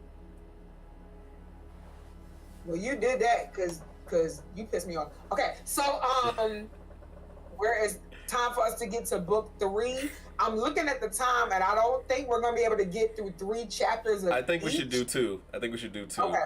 Yeah. Okay. Yeah. I forgot how long Or the even chapters one. were. Even one. Like, I forgot how long the chapters were. So Yeah. We can do 1 and talk shit about 3. Let's do 1 because y'all got to get the book. Matter of fact, yeah, because there's a lot of stuff coming up I really don't want to. So, 1 chapter. Fair enough. Okay, so I will just read chapter 1. All right, so I will display the book. I've been holding them up each time, but this is what it looks like. This is book 3. We're gonna read chapter 1. Can you post a link in chat so I can post it in Discord, please? Right here. Thank you. This is gonna help me read better because I was kind of blind while I was trying to read. All right. So this is Powerless, book 3, The Academy. So here is, and I if it's okay if I just kind of disclose that this is kind of taking place. Oh, I was gonna do it. Yeah. Okay, cool. So the book 3, real quick. Like that! Like that! Like that! I love that sub alert. I'm sorry. So book 3 is a prequel to the entire series, and for years I hated prequels. I was like, what's the point of writing a prequel? You already know what's gonna happen in the story. Like, until I was writing and I realized I needed a way to explain certain things, so I had to write a prequel. And the trick to writing a prequel is giving people characters they can care about that you don't mention in situations that they don't know what happened. Of course, you know what happens to Essence and Echo because you see them in books 1, 2, and stuff like that. But you don't know anything about the people they knew in the past, or any situations they've been to, or how they got to where they are. And that was what I really wanted to impact in people. I wanted to introduce characters that you would fall in love with, situations you would worry about, people you would think about, things where I still get hate for things that happen in book 3 and stuff. Not like bad hate, but like people hate that certain things happen to certain characters and they want it to be different, and it's just I had to do it. Yeah, wait, I'm about to catch up. I'm about to catch up when you go. I'm about to catch up. Listen, I'm gonna say this. I've like Paradise has mentioned before. I've read all 4 books. I have read them live on stream, and by far, book 3, I think, had me on the most emotional roller coaster out of all of them between book 3 and 4. But I distinctively remember a part in book 3 that had me so livid. I'm clearly I can't talk about it. You gotta buy the book. But like this book right here, right now, I could feel it. I could feel it. And I'm there already. Like I feel like I'm kind of reliving that moment right now, and I'm just like, ooh, this fucking book. But I'm just gonna read chapter 1. You have to buy the book. Can I say something? To know what happened. Can I say something? All right. So book 3 was my first attempt also at writing sex scenes. And I told Sin, I remember that. I told Sin about it. I was like, well, book 3 has like a couple sex scenes. While she was reading the book, she got so into it, she forgot that they were sex scenes. So that made me feel good. I was trying to use it as a selling point. She forgot all about it until she got to it. And I felt really happy about that. So, So, yeah. That was funny. So, be careful when you read it on stream. Thank you. So, here is first year, chapter 1. 3 years later, Zeal meets with other faculty of the academy to discuss the roster for the students she will be promoting to the graduate program. The graduate program at the academy consists of field missions, expeditions, secret training, and helping the student find work in the field of bodyguard, assassin, etc. Zeal has called her faculty into a conference room where everyone is seated facing each other. As Zeal enters the room, she is accompanied by the guidance counselor, Patience, an Indian woman who can vibrate her body at high speeds. Ladies and gentlemen, it's that time again. All the students from the last program have left. Now it's time to fill their slots with new life. Patience, please reveal the students, Zeal asks. Patience walks over and dramatically unveils the board showcasing the names of the 12 students. Everyone reads over the names and then applauds the students chosen. Zeal then clears her throat to get everyone's attention. I have another special announcement to make about the graduate program this year. Now, I know we usually do 12 students, but I've decided to add a 13th this time around, she says. Everyone starts to mumble and chatter amongst themselves. I've decided to move Essence to the graduate program, she adds. The room feels silent for a moment and then erupts with questions from different faculty members like, what? What sense does that make? And can she even handle the program? One bold faculty member stands up and says, you're only doing this because you're attached to her. And, Zeal answers, the group continues to speak in opposition to her choice. Zeal starts to become irritated. Listen, if any of you wish to challenge my decision, please feel free to do so now, she says as her eyes glow bright red. A rush of silence quickly covers the room as everyone backs down. Now, I was saying, I feel that Essence needs a graduate program. She is smart enough to hold her own and intellectually with the rest of them. But she needs the experience the program can offer to get her out of her shell a bit, she explains.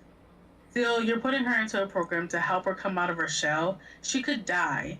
This seems like a grievous misuse of your power. A faculty member says timidly, that may be, but it's my power to use. I have faith in her, and besides death, what's the worst that could happen, Zeal says.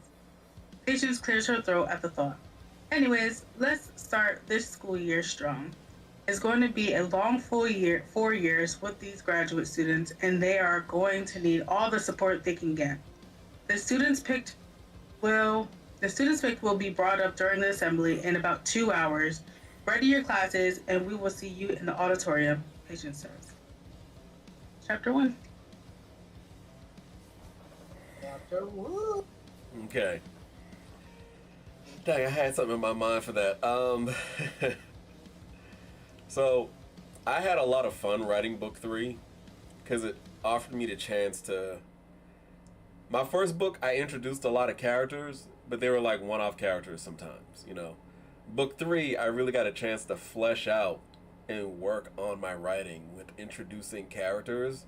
And even though it's a lot of characters, I was able to give each of them their own personality. And when people like talk to me about it and say their favorite character is this person or that person or this person or that person, it hits different. It does. Because there are characters that I didn't even think that people would like. Like, Lady Macmillan likes the character Greg. She loves the character Greg. I didn't know people would do that. Y'all want to see Greg? This orange guy right here is based on my best friend Greg. Okay? I didn't write Greg with the intent of people making him a fan favorite. But he is. So, stuff like that always stuck with me and got me like in my feelings because I really appreciate it because these are, like I said, they're based on people I truly love. So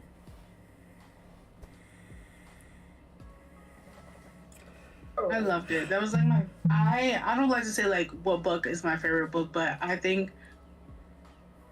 just a different type of characters that you introduced and like just the things they went through and all of their like abilities and interactions between each other. Like, I loved it, but I'm telling you, it's that one part, man. It's that one part. I know. It's that one part, and it makes me want to break something. It's just like, because I'm just like, I was just. Queen getting her vehicle. Queen is getting her vehicle fixed, and I can just see her reading that part and going outside and breaking the vehicle again. No, I'll take my nigga be cool stick and I'll be in the yard and I'll just bust something up. I'm just like I can't even find the words because I'm just like I just can't. I just cannot. I just can't. I can't. I cannot. There are times in the book where I have to pull happiness away. I will say that, and that's the best way to say it. Because I want it to be realistic. I want it to be realistic in terms of, this isn't a fairy tale. Like, you can read stuff and assume something's going to happen, and right when you assume something's going to happen, that's where I know, no, I'm going to go this way. Right. I'm going to go this way. Right. It makes me want to fight you so bad. Like, oh my God. Oh, you made me sick. I don't like it. Right. He makes me want to just like throw punch somebody. It just irritates the flying fuck out of me. Okay, so we're going to go ahead and hit this question up. One real quick. One thing I also am proud of, the powers in the books. I wanted to give people abilities that you don't usually see too much of or you don't think too much of, because that also goes with the term of powerless. You know, these are people with abilities you don't think can really do anything, but they make something of themselves. So. Yes. A message inside of a message, inside of a message, inside of a shit, inside of a bottle. Message. Right. All right, y'all. If you are ready to participate in the giveaway, please put a 3 in the chat. This is for chapter 3. I love this book. I'd like to go ahead and give a shout out to our proud sponsor, Being Awake. Listen, I want to say something. No, I gotta tell you, because some books will put you to sleep. Hey, I'm gonna tell you one thing about Powerless's books.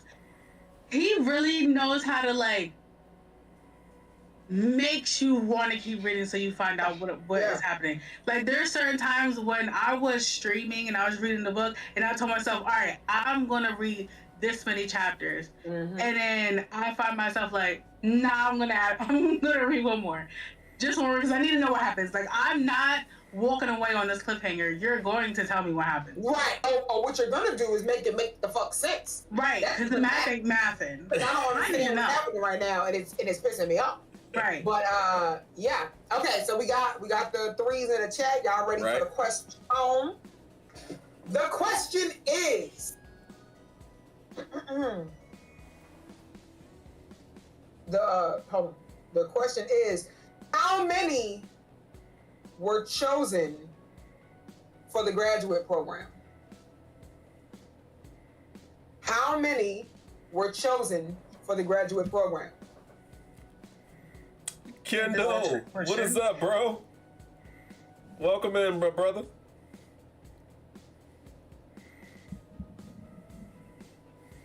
So between Scorp and Don Polo, how many?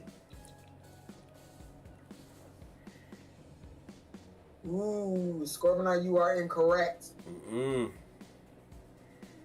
Don Polo, what's your answer?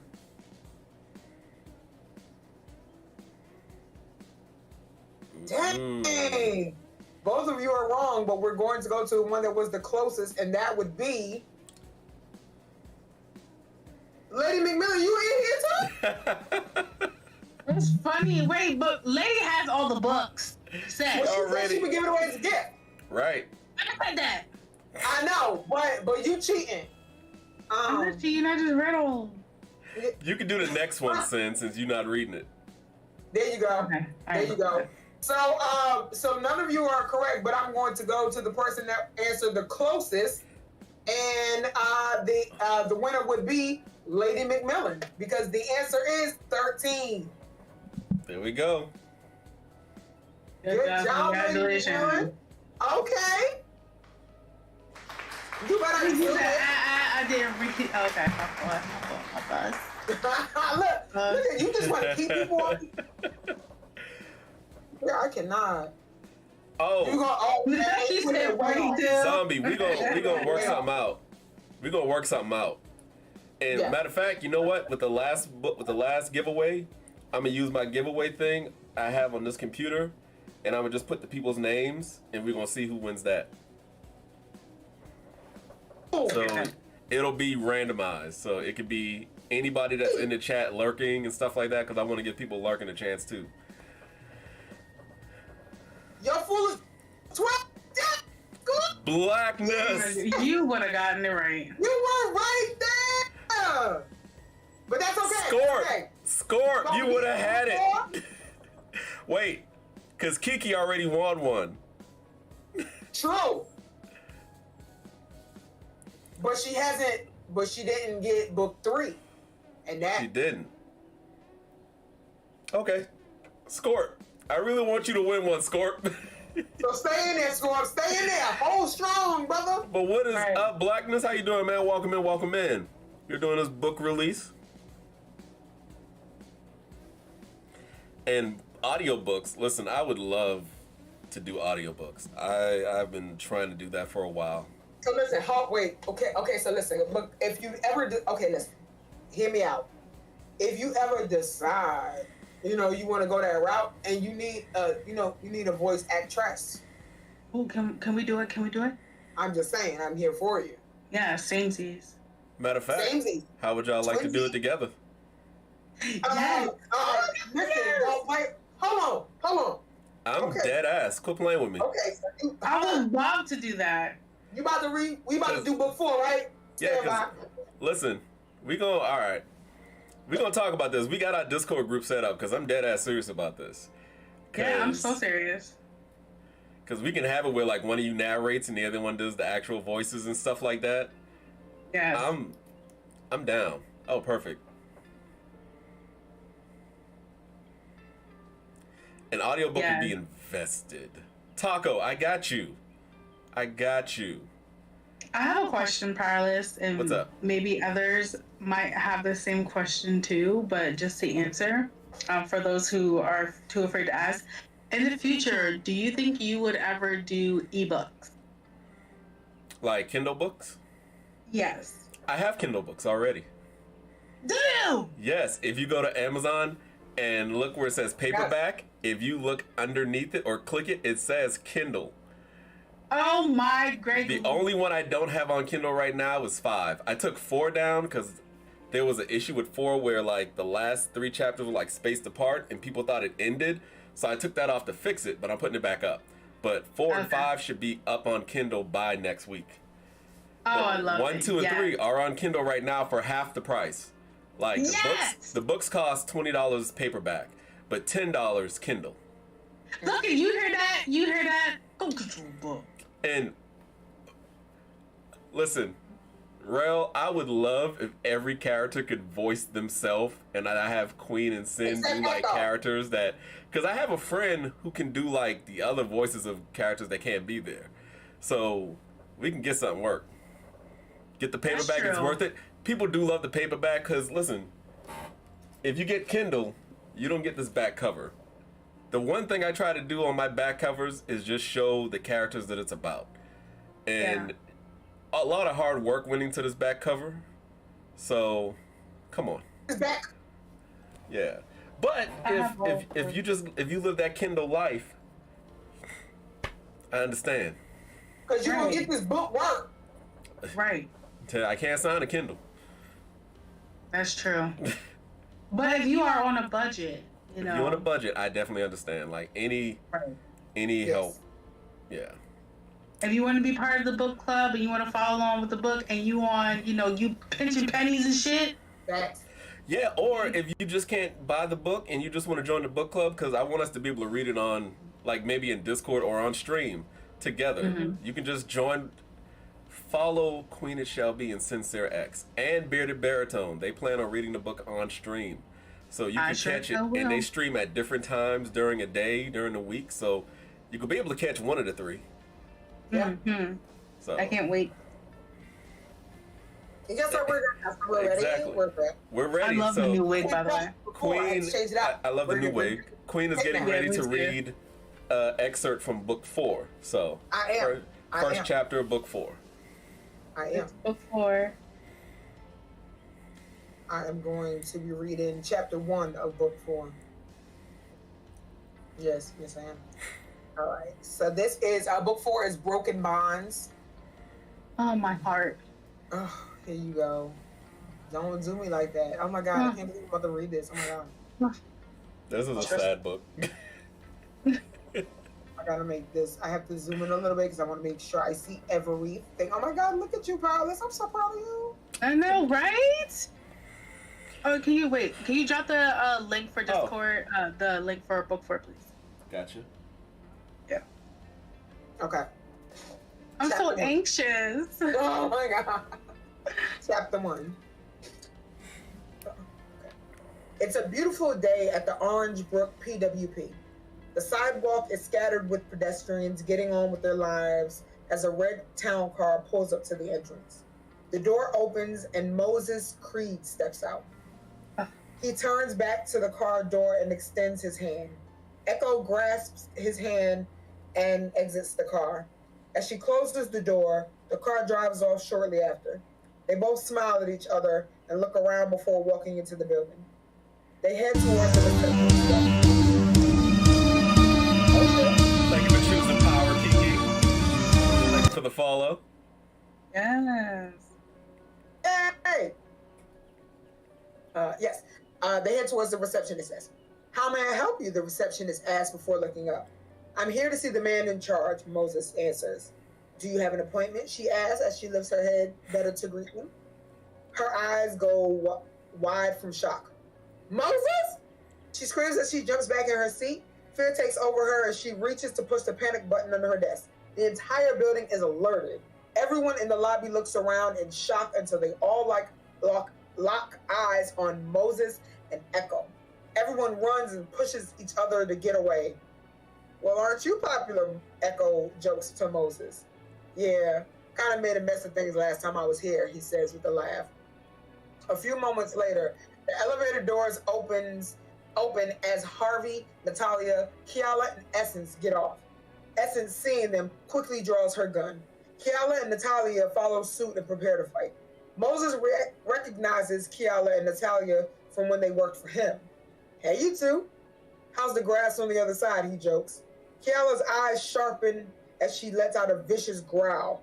What the hell are you doing here? Harvey demands. Believe it or not, we come in peace, Echo says. We're here to request your assistance with an urgent matter, Moses says. What? Harvey asks, confused. There's an upcoming issue that affects us all and we need your help. Trust. If we could handle it ourselves, we would have already, Moses answers. Why us? Harvey questions. Well, I like to think our history has brought us closer together, Echo says. Plus, there's not a lot of people out here we can ask for help due to our track record, Moses adds. Really makes me want to shoot the both of you, Essence threatens. Look, we could start fighting and you may win, but that won't save your friends and family from what's coming, Echo explains. Now, I know we've tried to kill you all in the past, some more than others, Echo adds while winking at Essence. Essence fires a shot directly at her head. Echo's chuckles as she stares at the bullet, still spinning in front of her.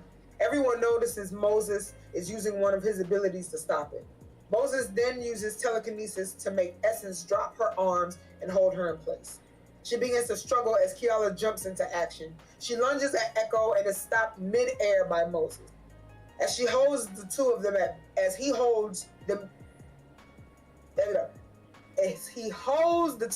bay, Echo walks slowly towards Harvey.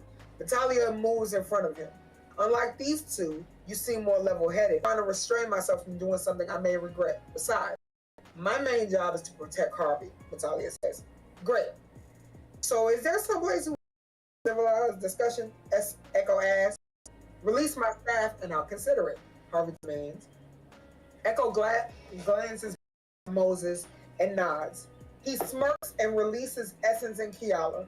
Before they can react, Harvey halts them. We'll talk in the conference room. It's usually where we discuss bad news, he says. Sounds appropriate, Echo replies. Show them to the conference room. I need to talk to Essence and keep Kiala at bay, Harvey replies. Ah, Natalia says. She then gestures Moses and Echo towards the conference room. Kiala tries to restrain her growling as they walk by. As everyone disappears from their view, Essence approaches Harvey. Look, Harv, I'm not questioning your judgment or anything, but what the fuck? Echo is the actual devil, and I literally can't go back to North Carolina because of her, Essence says. Harvey stands fast and places a hand on her shoulder. Call Marcus, tell him to get here ASAP. If this goes left, we need to be able to shut off their powers, Harvey explains. That won't do much for Echo. She's a handful even without her powers. Trust me. But I agree. Marcus needs to be here for this, she replies. Begins to walk towards the entrance. Essence takes a deep... Packing a lot. So...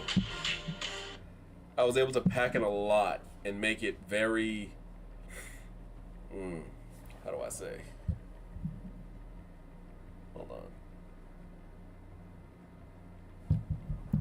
I was able to pack it in and make it so meaningful, basically. Mm-hmm. So it's not just a random book. So that's my thing. Yeah. Okay. Hold on, they said the stream... Yes, it's frozen.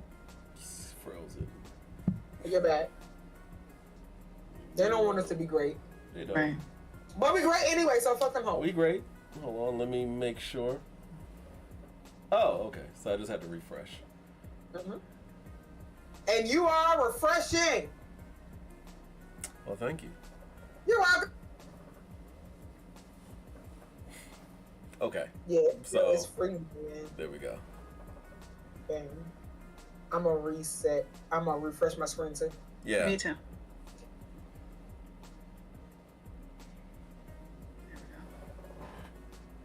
You got me pumped. If I could, should I restart the stream too? It would just be in and it would just be on and right back. Okay. I think it's fine now, but yeah, if you need to, it's fine. Oh, it is. Okay. Yeah. Oh, well, yeah, you're good now. All right, cool. Let's keep it doing. I'm over here stressed. I'm stressed out. I'm stressed. Mm-hmm. I am stressed. Okay. Yeah. So I gotta figure out what that is. But please, questions, comments. Yeah, so I think it's interesting that you put in such a tense moment so early Yes. in book 4. Like, you was really like, you know, because your other books, as we've been reading, have been a build up. You know what I'm saying? They've set the tone. But I guess, did you feel like you could do that because you're on series 4, and by this time the author, I mean not the author, the reader has more than likely already traveled with you from books 1, 2, and 3, so you could kind of be like, look, hey, we ain't got time for small talk. Look, I know that's right. you know what I mean? Like, is that how you felt? Actually, no. My thing is, if you look at it, book 4 is the shortest of all my books. So what I wanted to do is, I didn't want to waste a lot of time building things up because it was unnecessary. Book 4 was the only book where I could actually throw the reader right in. Like, if you already read 1, 2, and 3, I don't have to do a recap. You know what this is. You know who these are. You know what these characters are, what they've done to each other. Let's go. All right. I don't have a lot of time to explain. I think you're a fucking genius, because if this was my first book to put up, like if this was at a friend's house and I'm just, you know, I'm there for a weekend, you know what I'm saying? They done went, you know, they done went somewhere. I'm up, I ain't sleepy yet, you know what I'm saying? They didn't put the batteries in their alarm, so it's got that little beep going off and I just can't sleep. And I'm reading your book because it's there on the coffee table and whatnot. I would be interested to know what the fuck happened in the first 3. That this is how the 4th one started. Right. Okay. And I appreciate like, that. How the hell we get here? And who the fuck is Echo? And why do I hate her? Right. I knew you was gonna say that. I'm so happy y'all feel that way, because for the longest, I didn't know how it was gonna go over. I didn't know how people would take it. Like, until I heard Sin read it and she was okay with it, then I started to feel a little better. But before that, I did not know how people were gonna take being thrown into the fire, like right there. Because in book 4, I started chapter 1, and I don't give up until the end of the book. And even then, it's a cliffhanger. Not really a cliffhanger, but it's a cliffhanger, and I don't let up at any chapter. Like, there is no pause for catch your breath. I don't do any of that. No. Not at all. So. Applaud you for that, but I just want to go ahead and give Scorp a high five of kudos for that dad joke that he put in the chat. That was beautiful. I thought it was something real. That's good. First of all, Scorp, let's talk about you being an author. First of all, you drew me in, okay? Because I thought it was a real story. And then, you know, you had the pause, and then, bam, punchline. I love it. I love it. I love it. I did. I saw that and I wanted to chuckle. Right. Wanted to chuckle. And Kiki, Moses, yeah, him and Echo basically kicked the door down. Like, I love writing them with such a lot of things. People can say a lot what they want about Echo and Moses, but I love writing them. I love writing their relationship. I love writing their relationship because at the end of the day, no matter what happens, they actually do care about each other. Like, it's giving Harley Quinn. It's giving Harley Quinn and Joker. They're against the epitome world. of toxic, yes. Actually, it's Joker and Joker. Oh, right. Oh, so you mean it's Krishan and Blueface? Got it. No one is manipulating the other one. They're both. It's Krishan and Blueface. I got you. Yeah, fine. Yeah. Okay, so that was book. We can move on to book 5. Book 5. Sin. I don't have book 5. Oh, you don't? No. What? Wait. You know what? Since you're reading on stream, Queen, would you take us out? First chapter of book 5. Yes. All right. Echo is daddy. I just don't want to recognize it. You know what, lady? See you in the parking lot. You're not making any friends here. I can't. All right, let me pull it up. Thank y'all so much for hanging out with us. Seriously, watching us nerds read some good shit. Like, y'all don't understand. Everybody in the chat. I kept these shades on because I was legit about to cry a few times. Like, it's been I've been sneak Well, we're wiping my not done. tears, and y'all not about to get me like that. I know you I'm fucking so lying here. excited now. Ah, it's book 5. Okay. Woo. Here we go. Let me make it bigger. That's what she said. Okay, let's start. It had to happen. Okay. So let me get back to my coat spot because I like to cock my leg up when I'm reading. Here we go.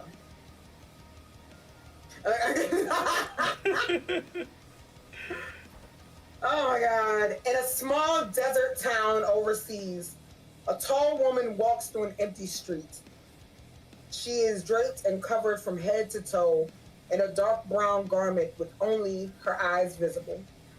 Under her arm is a large wicker basket. As the sun is about to set, the streets are clear. Excuse me. Except for a band of men almost a block away. One of them notices the woman and alerts everyone in the group. They wait for her to get closer before approaching. The leader of the group orders the other two to form a wall on either side of him to block her path. The woman gets closer as the leader of the group addresses her. You know, it's not safe. It's not safe for a woman to be out here without her husband. Need some company, he says with a chuckle. The woman looks around at each of them for a second before she answers. Would you gentlemen mind stepping aside? I'm trying to get home, the woman says. The lead man gets closer and notices just how much taller than him she is. Home? We'll let you go home after you paid the toll, of course. We'll take whatever you have in that nice basket, he says. The woman looks down at her basket and then at the men. You can almost see her smiling under her burqa. I'm truly sorry, but the items in this basket are extremely important. But I can offer you gentlemen something else, she says, slowly caressing her hips with her free hand. Is that right? The man inquires. Yes. If you would just follow me over to that alley, I'll make it worth your while, she says before walking off. The group of men look around at each other and agree to follow her. As they get to the alley, the men almost seem to line up right after each other with the leader in front. So, what are you planning on doing for me and my boys, he asks. Well, it's more so a game. If you can take this basket from me, you can have what's inside, and I'll give you an extra special treat, she said with a wink. The man scoffs. Although she is taller, he believes he is still physically stronger. He reaches out for the basket and starts to pull at it. The basket nor the woman are moved.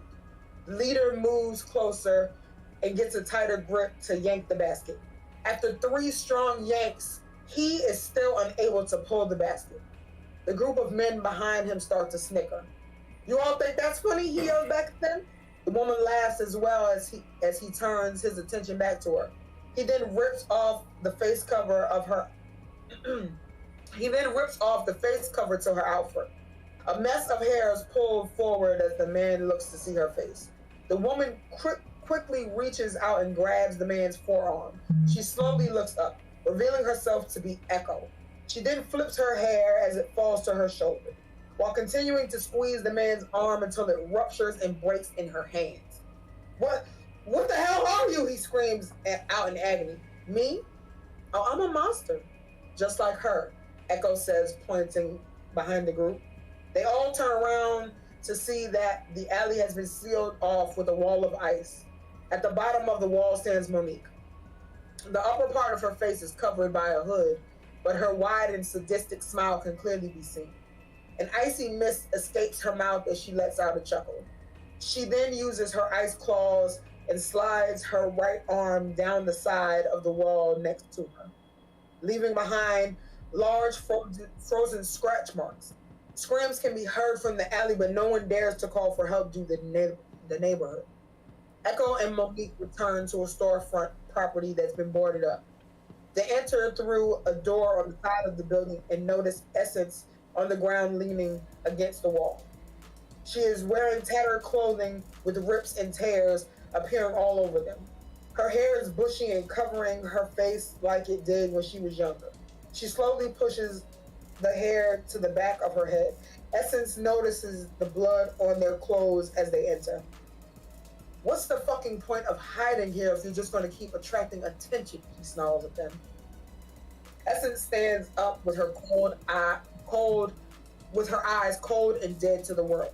Her demeanor hasn't shifted since she came out here with Echo. It's been almost a year, and every day she spent away from her old life has hacked away at her very soul. Hiding out doesn't mean we have to be bored. You should come with us one day. The delinquents here are practically begging for us to kill them, Echo says as she takes off her outfit to reveal more comfortable ensemble. How close are we to being able to go back to the States? Essence asked, ignoring her.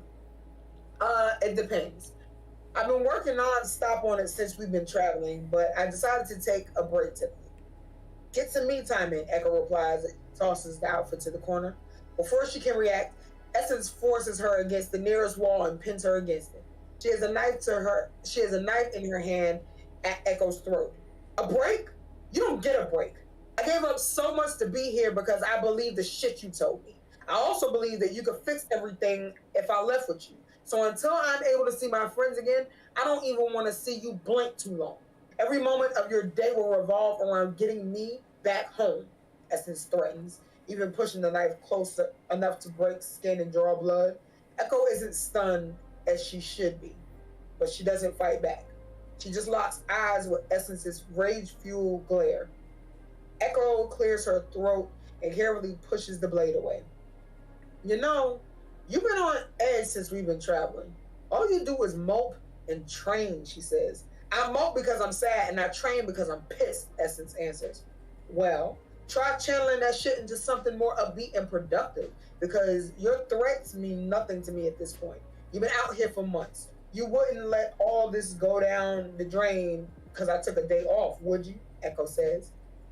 Essence breathes angrily through her nostrils as she glares at her. Echo laughs. Here, I thought so. Pushing her way complete. Essence storms off in frustration. And that is book 5, chapter 1. Let's fucking go. No, fuck fucking you. First of all, fucking you. First of all, why? Okay, let me say. Okay, first of all, again, I'm gonna just give you props. Me being upset and having an emotional reaction just proves that, you know what I'm saying, you're able to put us there. Because I'm pissed. Mm-hmm. My thing is, the fuck is it? First of all, why y'all if anybody you was thinking about attacking, as you come with me. Bitch, why? That. And that's what you wanted to get out of me, because that's where I am. What? And then all y'all go? Well, you get what you get. Fuck it. Because at this point... I gotta ask. No, you don't. Yes, I do. What are y'all expectations? What are y'all expectations for the story? I know you haven't read that far, Queen, but from what you've read so far, what are y'all expectations? To be pissed the fuck off? Okay, that's gonna happen. I have a feeling like there's okay, I have two scenarios, right? Mm-hmm. This is going to be a battle between Echo and Essence, or there is going to be a development between the two, and they become team. However, there is an underlying motive between either one of them. I just haven't figured that out yet. But I'm gonna tell you this: one of those things is truer than the other. I hate you so much. What expectations? I'm not here for it. I smell a plot twist and I'm Right. This is a premeditated hate. Yeah. I ain't even get the book yet, and I already hate you. I'm mad. Right, I'm mad. I'm already mad. First of all, why is Shorty not home? Why are we here? I don't get. Now you gotta read. Now you gotta read and get to where you want to be. Just give me the book. Give me the book now. I ordered. All right. For the reason I'm doing this giveaway because I ordered copies already. I ordered 6. Sin, Queen, you both are getting one. Queen, I will be sending you the others as well. Thank you. Thank you. It's not for naught. It's not for naught. And I put something special on the last chapter. I will say this. The last chapter to book 5 is the first chapter of book 6. Ooh. Because it's a break. I need to change my wig. I need to change my hair. I can't. It's a way I had to do it. And I wanted to do it because it's special. It's a milestone and it's a divide. I don't want to give too much away, but book 5 and 6 So angry. are going to be like completely different. Oh god, I'm gonna throw up. Some characters are going to be there, some characters are not. Oh, nobody dies. Nobody dies. If you want to say that, if you want to say that, Kiki, don't hate me. Things happen. Things happen. But let's do this giveaway. So I'm gonna do it on my phone. I got the giveaway right here ready. I was typing in people's names from the chat that were lurking.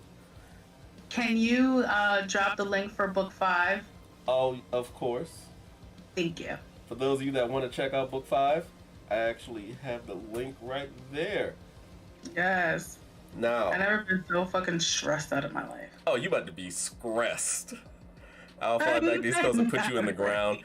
Kiki, you spent so many years telling me not to do it that I had to. And I hope you don't remember what I'm talking about. I hope you do. But also, we spent so many years with you telling me not to do this one thing that I had to do. Oh my God. I was like, y'all really don't want this to happen. Well, I'm so scared. I'm about to throw up. ooh, I want to be on stream when it happens. No, because it's terrorism is what it is. Right. Sis came back with a third wig. I know I that's told right. you. Okay, so here's the thing. For the books 1, 2, and 3, 1, 2, 3, 4, I did the giveaway, and it's Don Polo. Now, Don, you already won books 1 and 2. What we can do is I'll give you the one you just won, and I'll give Scorp the one for winning 1 and 2. So we'll just do it that way. So Don Polo, you will get books 1, 2, 3, and 4. Scorp, because you did get that answer the second time, you will be getting books 1 and 2. Hey, congratulations. So now the big giveaway, books 1, 2, 3, 4, 5. After this, we will have questions if y'all want to ask me before we end, and that'll be it. The last 20 minutes of stream, book 1, 2, 3, 4, and 5 goes to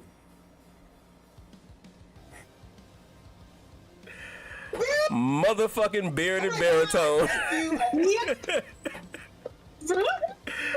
Motherfucking bearded baritone. Yes. I think know that's right. I think he's lurking, but if someone can contact him real quick and let him know. I will. Hold on, I'm gonna call him right now. I'm gonna call him on Discord and tell him. That's hilarious. I was hoping he would win at least one of those. I would love to hear him read your books. With I would voice. die. Listen, I am. It's like the voice of God. Right. Hold on. I'm about to. Congratulations, everyone. This has been so much fun. I want to thank y'all, seriously. I'm gonna wait till she comes back. But, oh my God. I'm so sorry. No, I pressed the button too fast. You good. I'm back. Okay. Back at it, back at it. Did he answer? No, because when I called, it cut off here. And I was like, oh crap. Gotcha. So I'm about to text him. Gotcha. I really just want to thank y'all both for doing this. Like, y'all have no idea how much this means to me. It's been an honor. It's been. Yeah, I've had so much fun. You my bro. Listen, Fun fact about Powerless and about the sponsor of this stream. IAS Games is my company that I started to promote games that highlight Black culture, tabletop games, and stuff. And Powerless by BR, who cannot stand board games, played my first board game, my first project, Helm in the Game, won, I love and that. actually enjoyed himself. I did. Like, and the thing is, I even told her up front, I don't like board games. Like, she was trying to sell it to me, and I was like, I'll try it. But then she told me what it was about. I actually love A Different World. I watch Me too. Living Single and Different World, the entire seasons, every other year. It never fails. Every other year, I will start from the beginning and rewatch both. So when we were playing it, it was really fun because I was like, as long as I got to play with the characters I like, I was fine. Yes. But Yeah. and we just talked about it in the trivia. I actually know the fucking trivia. Like, it's better than Monopoly because I don't know what the fuck is going on in Monopoly. With this, I was able to follow along with it because it kept me engaged. And it's also multiple choice, so even if you hadn't seen the show, you can still play. I was able to figure out answers just by seeing the multiple choice. So kudos again on that. And if you notice, I still have your link there. I don't know if you saw. Thank you so much. Like, and much like you, I think another thing that you liked about, something that you told me you liked but you hated was the plot twist in the game. And the plot twist can literally change everything. Because I've been fucked over by that before in Mario Party. So it took. And then I told you, Paulus, I just made a new game. You did. Which is called Flavor the Game. And that one is inspired by Living Single. You didn't tell me the name, but the fact that it's based on Living Single, I'm going to go ahead and get it too. Yeah, Flavor the Game. You literally did. Hold on, I got you. You literally did my two of my favorite black shows. Yeah. So it was perfect. But the way you set it up, sat here and ate a whole lunch listening to y'all read. Bearded, you won all 5 books, bro. I just want you to know that. We did a giveaway for all 5 books and you won it.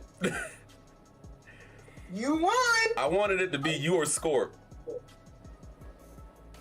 And it was like 13 people. Yeah, it was 13 people.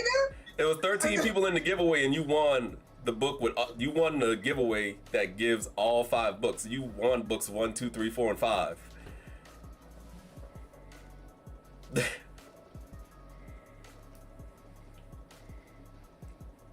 Thoughts for the fucking win.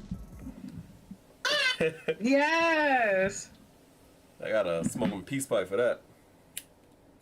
You should. And you should. As you should. For you. As you should, King. King. You're welcome, boo. But I remember, Queen, did you have any extra any author questions, anything before we wrap up? Queen, go for it. Hit me. Yes. What I want to know, and this is going to be like a corny question, but I want to know, when you write, are you the type of writer that has to how do you set the stage when you're about to get in your creative space? What do you do? Okay, so for me, I have to shut the world out because the way I write, I put myself in the situation. Like, I'm not in any of my books, so I have to put myself in the person's shoes and write like if I'm doing it. And for years, it took me so long to figure out my writing niche, because here's the thing, I don't write in order. I wrote book 2 before I wrote book 1. And I wrote book 4 and 5 before I wrote book 3. And I jump around a lot. Like, I don't sit down in my desk and write, all right, chapter 1, da-da-da-da-da. No. I already have the ending to book 10 written out. Before I even wrote, I don't have anything written for book 7 and 8, but I have things written for books 6, 9, and 10. You could put me and Sincere in book 7. If you like, because my number and goes with Sincere, so I'm fine.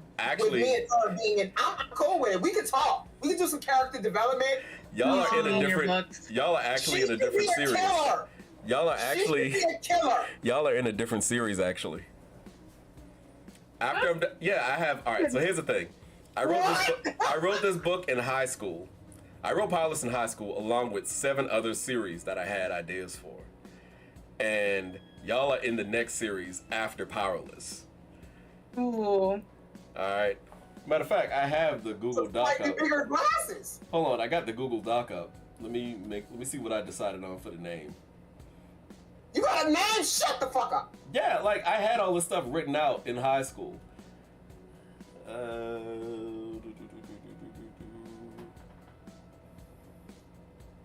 To be glitter. I'm just saying. If you can find a creative way to use that, we'll talk. Thank you, Don Polo. Like, I didn't even know. Thank you. I'm so Like, excited. oh my God. Oh, my power is I changed my hair. Oh, Yo, you cracked me up. I can't find it. All I gotta do is go into a beauty supply store and I disappear. Yo, I can't. No? It's on one of my Google Docs. But Okay. yeah, I already have it like written out for y'all and everything. Like it's not a game. Oh I'm my so excited. God. Oh, it's on this one. All right. Forge from Family. That's it. And do y'all want to know what the story's about? Yes. Okay. The story is about a family who have this tradition where when a family member dies, they cremate them and use their ashes in the forging of a weapon. So the Ooh. grandma was forged into a battle axe. The grandpa is a like handcuffs and stuff like that. And uncle is a pistol, and their souls inhabit the weapons. So this one guy, the youngest of the family, he has the ability to talk to his family while they're in the weapons, basically. So there's like a whole family room full of weapons of ancestors as different Wow, weapons. that's hot. Oh. So, and it's a brother and a sister story. So, Sin, I you play the love sister. that. Wait, I'm a who? Sin plays a sister. Queen, you play an aunt.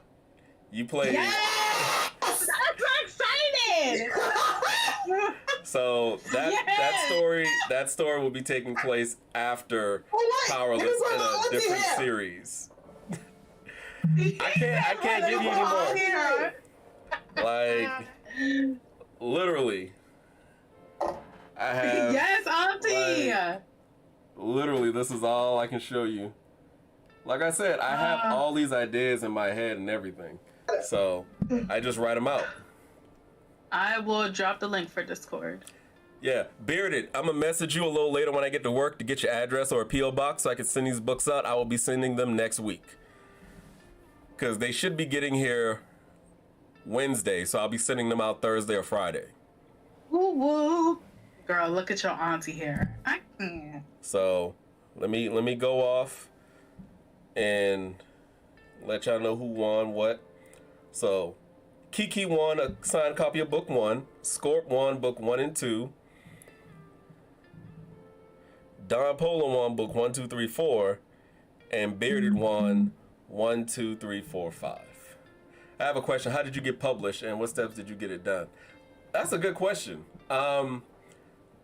So I self-publish because I realized early on writing, I don't like waiting for people because the publisher I did have, she had my book for 3 months and she was editing and I was so excited that I had a deadline.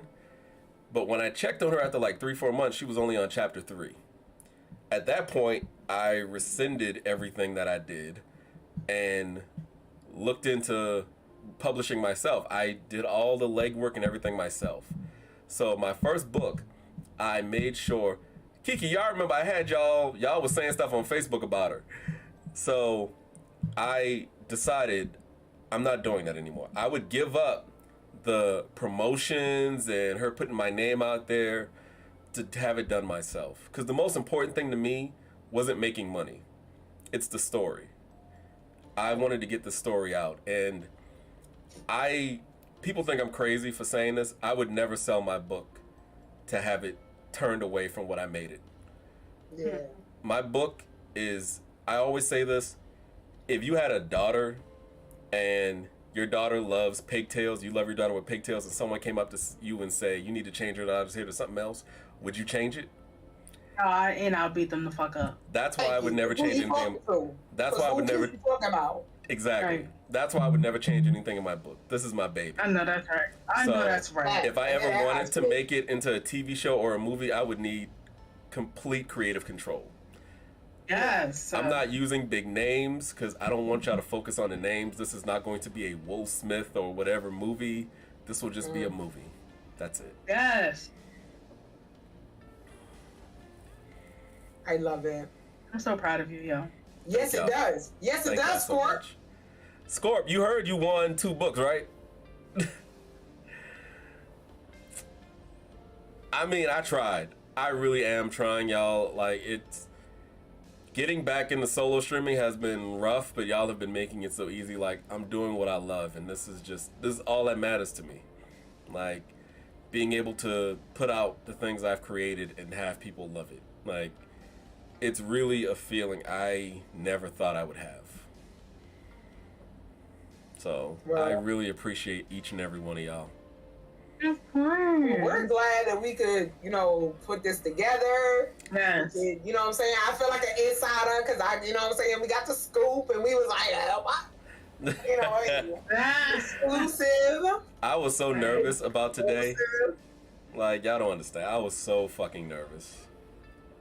It's okay. That just means you care. Like, and you do, and you could, and that's another thing. You could tell that, or I could tell, and I feel like readers can tell that, I read the book, can tell that you didn't just do this for, like what you said, you didn't do it to be rich. You know what I'm saying? You're not doing it to be like, oh, I want to be the best writer ever. No, you have some stories, some interesting stories that you want to see and you want to share with other people, and they're written, your books are written with an authentic voice. So that is well appreciated. You're not pandering to anybody. Never. You're not dumbing yourself down. You're not bending yourself. You know what I'm saying? You're not writing outside of some. You're not. I can't even. Like, I'm just so proud of you. Right. I tongue-tied. I am very thankful for that. And Don. Fight back! Fight back! Fight back! Thank you, Scorp. And Don. Yeah. Here's the thing. I help people write books too. So if you have an idea, I want you to be able to do it. I want to help you get your book out. Like, I'm not trying to make money doing that either. Like, I always tell people, if you want to pay me for anything, my time helping you, that is fine, but you is not necessary. I want you to be able to put out something. But I have to, not that I have to love what you're doing. I need you to be passionate about it. I don't want you doing it so you can be rich, because I can't guarantee you that. I want you to have a story to tell, and I want to be able to help you tell it, because that's what I did for myself. Yes. So, Don, hit me up. I got you. I'm so proud of you. You're gonna make me cry. No crying, no tears. We're gonna have to work out when y'all reading these so I can be there, because I am going to. Yeah. I am.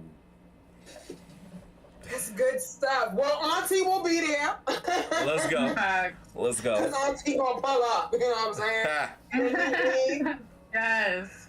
I can't pull up in a new whip, so I pull up in a new wig. I see you though. This is my vehicle. I see you, Blue Cantrell. Hey,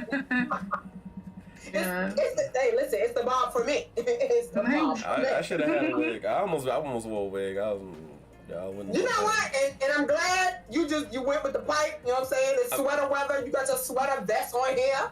You know what I'm saying? I'm here for you. You better pop Get it. That's right. Yes. I'm gonna cut that and make that my profile picture. Do that. Yes. You should. Yes. Love it. But this is the end. Thank y'all so much for being here. I really am appreciative of everybody for sticking around and just hanging with us and all the love in the chat and everything. And this video will be on YouTube tomorrow, so if any of y'all want to go back and see through it or anything like that, feel free to do so. Follow us on Twitch, follow Sincere X, follow Queen It Shall Be, follow Pause by BR on the YouTube. I'm trying to do that as well and get that back up and going. But till next time, we love y'all. In peace. Let's see if this. Wait, I had said I wanted to say real quick. Real quick. If there is anyone that has read the book, and I think it would be very helpful if you could go to the Amazon store page and write a review if you haven't done it already. Yes, please. I keep forgetting that. Or even about this stream that has interested you about the book. If you could, Powerless, do you have that link? Yes, I will put all the links in the chat right now. Okay, yep. Because I'll be forgetting that. I will forget to ask people to put on if they are comfortable. And if you want to be anonymous, do that too. But just letting people know how real people and not a bot feel about a product really does help, especially with something as authentic and just dope. So yeah, if you could. Yes, but love that. That is it. We're gonna pop off, and I will be streaming Tuesday, Alien Isolation. So come hang out. Hang out, and we might be doing some Among Us tomorrow. Woo! But say peace out, everybody. Bye.